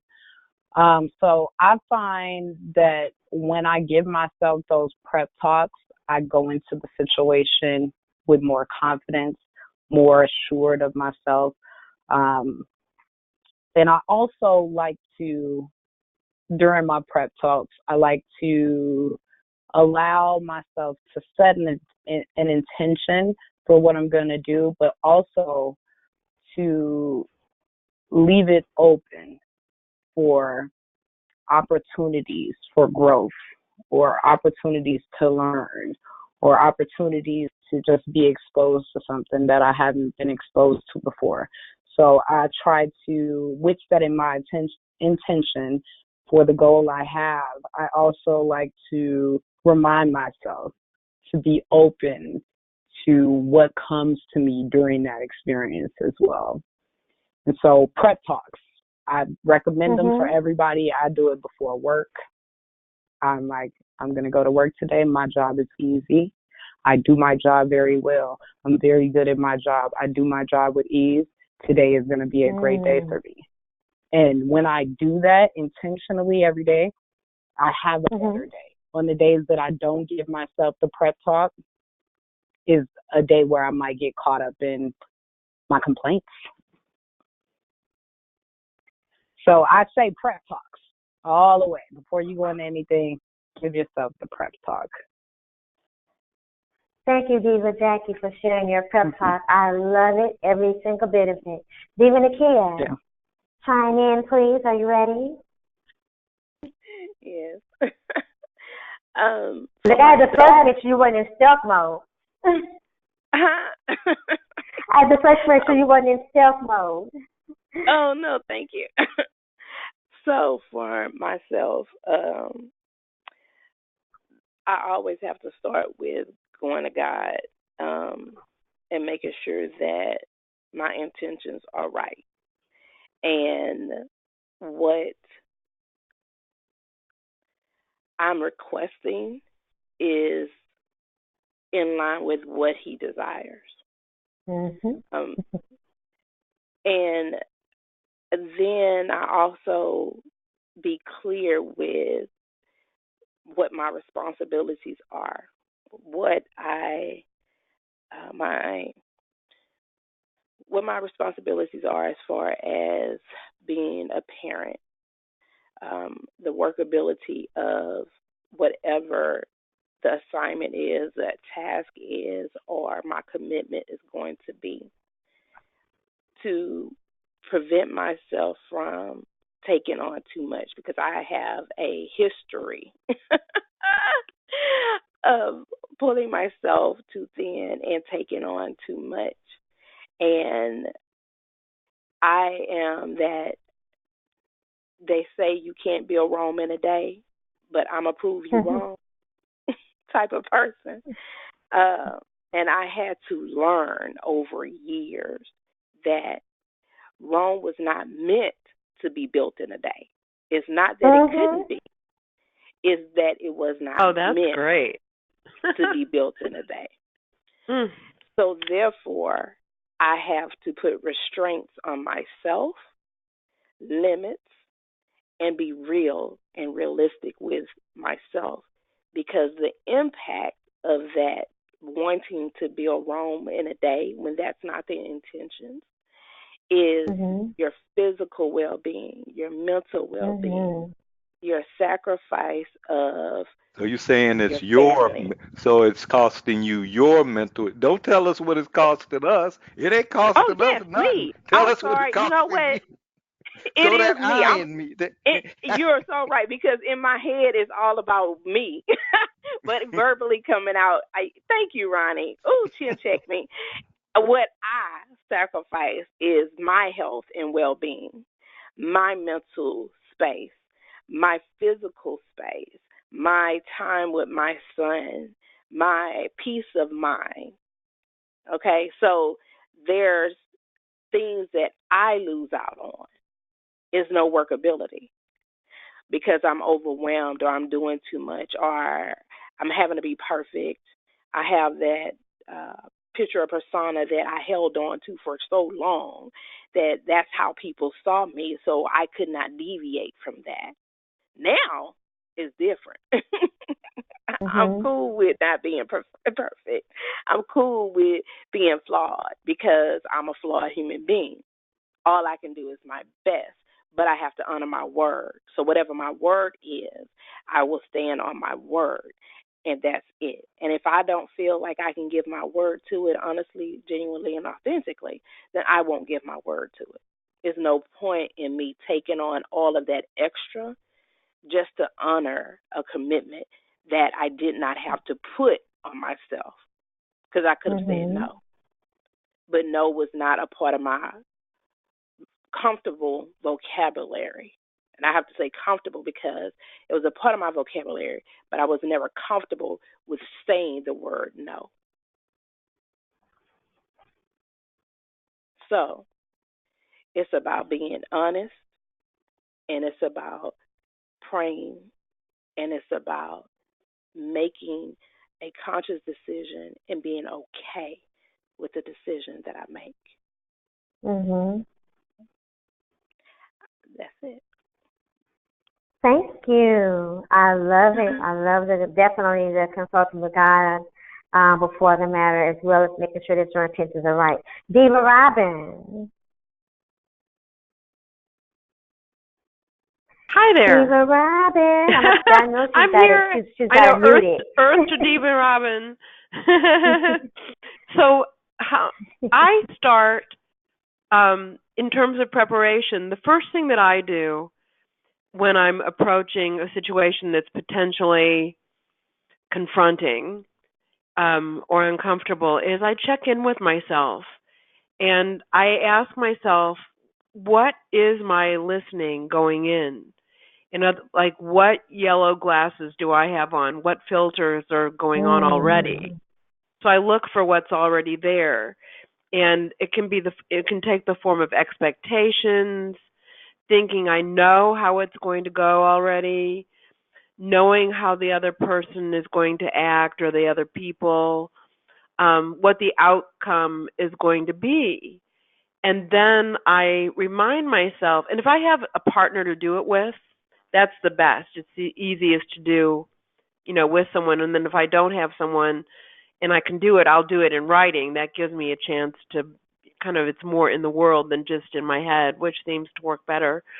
And then I remind myself that I really don't know, that the future really doesn't exist yet, and that it can go a completely different way from how how I would automatically think it would go. And then I look for, how do I want it to go? What would be the very greatest outcome for all concerned? And create the possibility that that's the way it'll go. And if something is not authentic for me, if I can't own it, like I'll think, okay, I'm going to go into this situation and I should ask for this. The should right there is a tip off. But if I can't own it, I'm not going to do it. I've learned the hard way. And I'll spare you some of the hard way details. But I've learned the hard way that if I'm not being authentic, it ain't going to work. So I look for, what's the greatest outcome, and trusting that that'll happen, and then looking at what do I want to happen, and looking to see if I can authentically ask for that. And if not, it may be that it's was just being said, that Rome wasn't built in a day, and maybe the first conversation isn't the one to have, the big outcome that I'm looking for. So I've kind of learned to navigate a bit like they say airplane pilots do. They don't go in a straight line. They go kind of towards it and then off a little to the east and then towards it and off a little to the west, and then go that way if that's what's required. But the first thing is to clear myself of what my already existing filter is. And then the other thing is to do it on a case-by-case basis, to remind myself that not to lump all conversations together, that making a formula or a recipe for every time also doesn't work. So it's allowing things to unfold in the present and being present with how they are. Ta-da, that's what I have. Thank you. That's what I do. I love what you said, especially the part about the future conversation. The future is not here yet. What is it that you want in all those things? I love it. I had to do a combination of each of what you all have said, along with other things. But we're getting ready to go into a break. We'll take a 5-minute break. And the time is now exactly 7 o'clock Central Standard Time. Please return at 7:05 on the other side of the possibly music break. And then we'll come back with the Empress of Fate with the Prosperity Blaster. Living your beliefs. Don't be content to merely believe the truth. Seek to experience it for yourself. Your belief may be strong and unwavering, yet there is a difference between belief and certainty. Reach that certainty by living your beliefs, by continually putting them into practice. Solidify your understanding of the truth by experiencing its essence for yourself. It can be interesting and stimulating to speculate about what might or might not be true, what might or might not happen, what might or might not work. What's much more powerful, though, is to know for sure. Take what you've been told, what you've come to believe, as a starting point. Then take it further by discovering its truth for yourself. Honor your trust, your faith, your belief by transforming it all through your actions into certainty. Truth rises to a whole new level when it comes to life in you. Buenos días, mi compadres. ¿Qué onda, mi comrades? Living la vida loca. Mi nombre es El Toro, a.k.a. Freaky, a.k.a. Tattoo General. Living la vida loca. Anda my sombrero. Cuando mamacitas venden dineros. Living la vida loca. Anda my sombrero. Cuarto mamacitas venden dineros. Living la vida loca. Orale. Ranchera music orale. Northern music orale. Mariachi music orale. Meets reggae music orale. Ranchera music orale. Northern music orale. Mariachi music orale. Vivi lo vitalo, anda my sombrero. Cuando mamacitas venden dineros. Vivi lo vitalo, anda my sombrero. Cuando mamacitas venden dineros. Vivi lo vitalo, tequila cubanos. Champaña, mojitos, africanos, ramans de gringos. Vivi la vida loca, andele my muchachos. I wanna go like I'm from Lagos. Annabella, don't you let go. We are living la vida loca, Africano in Mexico. Shaka Zulu, you're my hero. Microphone is to love your flow. Run the game, you my El Chapo. The bubble and the wine well, freaky rhyme. Pull up, selector, play it one more time. Turn up to sound out in a low shine. Baby, lo vitalo, anda my sombrero. Cuando mamacitas venden dineros. Baby, lo vitalo, anda my sombrero. Cuando mamacitas venden dineros. Baby, lo vitalo, africano, Casanova. Spliffing on Camota, mid-October. Estoy crudo, no bronca. All night we cha-cha, salsa. Baby, lo vitalo, anda my sombrero. Cuando mamacitas venden dineros. Baby, lo vitalo, anda my sombrero. Cuando mamacitas venden dineros. Baby, lo vitalo.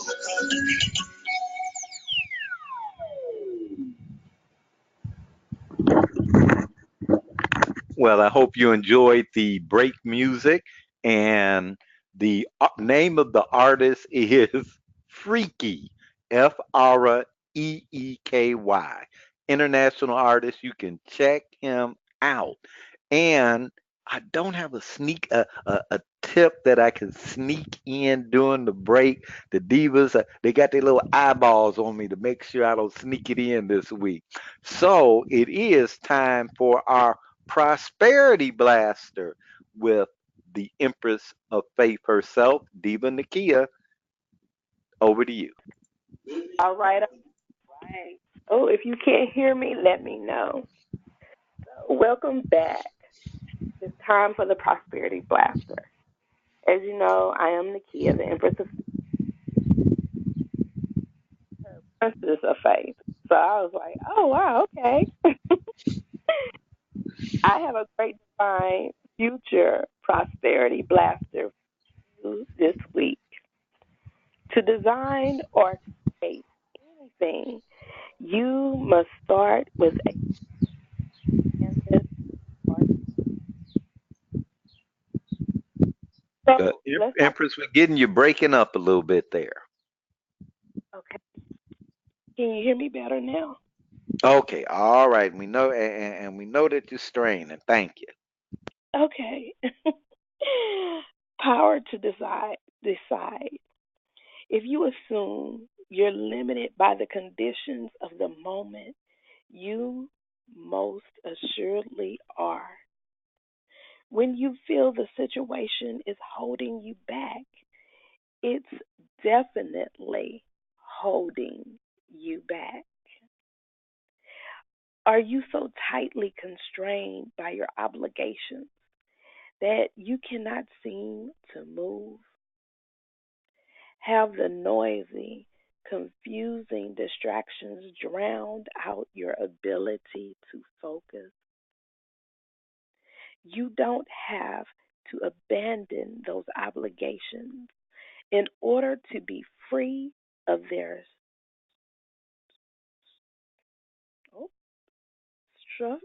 oh, can I say that word? Stifling grip. You can quickly regain focus and intention without running away from the turbulent situation. You always have the power to decide. Everything streaming into your awareness is filtered, amplified,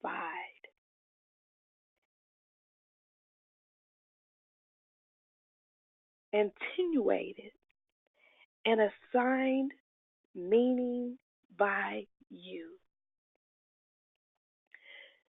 When you've decided that life is overwhelming and you can't possibly cope, it is and you can't.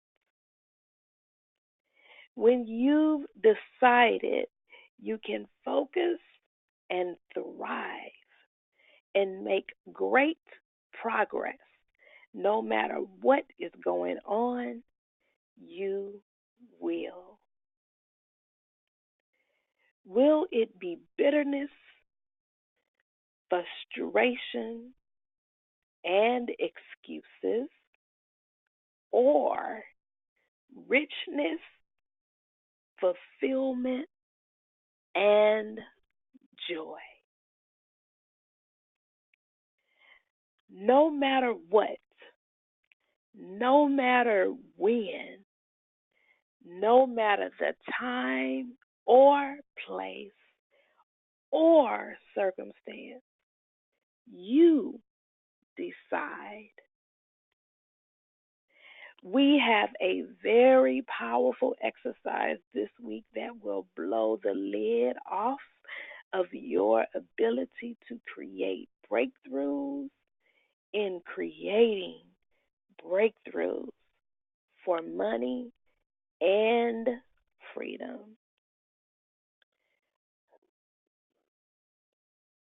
To have this breakthrough, it is not going to cost you any money this week. Here is the assignment for the next 7 days. Request something from someone or an organization that you would really like to have for yourself, regardless of whether you can afford it for yourself or you can do it for yourself. Log the conversation in a daily journal. Each day, if you did the assignment Write it down and say what opened up for you.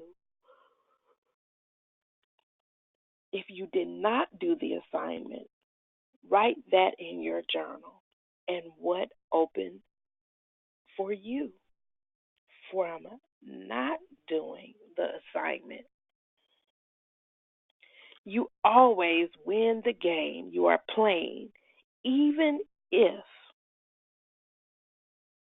the game is played full out. You will have miraculous results. And I'm going to say that again. You always win the game you are playing if you play this game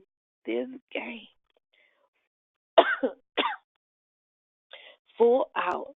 You will have miraculous results. That's called a bold statement of your power. Let me see how many of the divas are going to play the game this week. Divas, are you in or are you out? So, ladies, I'm I'm gonna down. have you call I'm out your in. own name. Call your Oh, own I'm name out in. and I'm owning acknowledge it. it. Janice Okay, this Holland, is I'm in. this is I'm Robin. sorry. I'm sorry, this is Robin. I'm in. Awesome. Next. Who's next? This I, Diva This is Janice Jackie, I'm Holland. totally I'm down. in. Of course. Yes. I'm excited to see what I'm going to learn this week. Cool. Nikki, Janice. Oh, I'm in. This is Janice. I'm shouting from the rooftop. I'm in. I'm looking for $2 million from one project. Shout away. I'm asking for my money. Yes. Nikki and Yes, Ronnie. I am in. Oh, This would be Ronnie, interesting. Yes, I am are you in. playing with us this week, Ronnie? I don't know. I'm about scared of y'all, but I'm in as somebody got to represent the male, so I'm in. All right, all right. Well, everyone knows that the Empress of Faith is in the game. So awesome. Thank you for participating. If you really want to have fun with this assignment, invite others to play with you and share with others what you are getting from the exercise. Now, keep a daily log or post daily on Facebook any results or insights. And please share with the Prosperous Divas. As you can see, we love your feedback. We love your sharing. We love your letters. We love your posts. So please don't stop. Give us more. Give us more. Give us more. Overwhelm us. Now, structures for existence. We have a couple of ways for you to stay in the conversation for living wealthy. The basics, money, and freedom. Being at our next session, which is Living Wealthy, the basics, money, and freedom, session 5, Sunday, June 17th, 5 p.m. to 7 p.m. Central Standard Time. Visiting prosperousdivas.com and receiving our free 4-part series, Recognizing Winning Conversations That No Longer Work. Visiting prosperousdivas.com and receiving Daily Inspiration, a weekly newsletter with insights into the world of prosperous thinking from Diva Nikki, Diva Jackie, and myself, Diva Nikia. Visiting us on Facebook and posting facebook.com/prosperous divas. Diva Jackie, how would you like people to learn more about your activities at Mind Rights 365? Well, thank you for asking. You guys can reach me at mindrights365.com. I'm also available on all social media outlets, Facebook, Instagram. I do have a Twitter too, but I don't tweet much. I will get into that. If you haven't already, go to MindRights, WRITES365.com, and try out my free assessment to find out the story of your mind rights. I will be sending those who have did the assessment some free bonuses coming up soon within the next week or two. So make sure you get on that mailing list so you can get that. Awesome. Thank you. Thank you. Diva Janice, what is happening at powerfornow.com and Hollis Media? Thank you for asking. Well, we have a couple of exciting things going on at Hollis Media as a publisher and distributor of books and CDs. Right now, we've received several first-time author grants that we'll be issuing to qualified applicants. So I encourage those of you who are writers to apply for one of the grants, and they can reach me at hollismedia.net. That's www.hollismedia.net to apply for one of the publishing grants. Also, at Power for Now, we are presently building out our Ladies Cafe, which is a dialogue cafe, empowering women, because we're partnering with an organization in South Africa for the Dignity Project. So we want to capture some footage, so we'll have a message for the girls in Africa to show them and to empower them that anything is possible. And we just want to be a voice to let them know you're not alone. And people can reach me at power4now.com. That's power4now.com. Thank you. Thank you.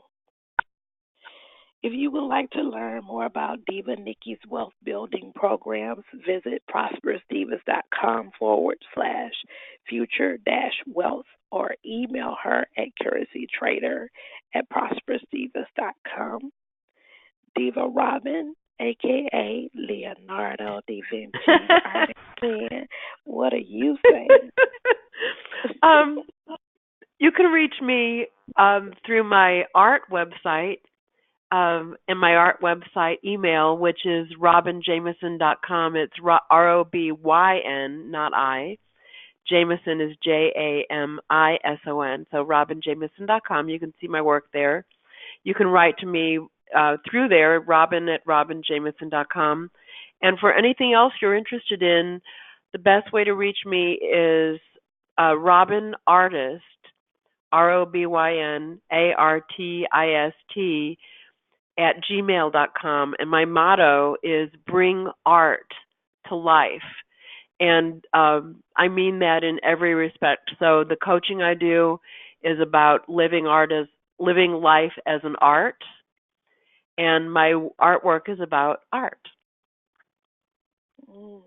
Awesome. So visit me at appointedtimeforyou.com. For more information about workshops and seminars, visit us at prosperousdivas.com.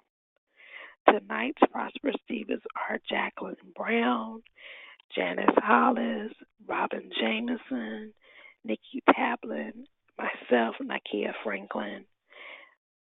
Please enjoy the performance at the end of tonight's seminar. And of course, Ronnie B. Prosperous Divas. Prosperity is a mindset that can be created by anyone. Peace, love, and blessings.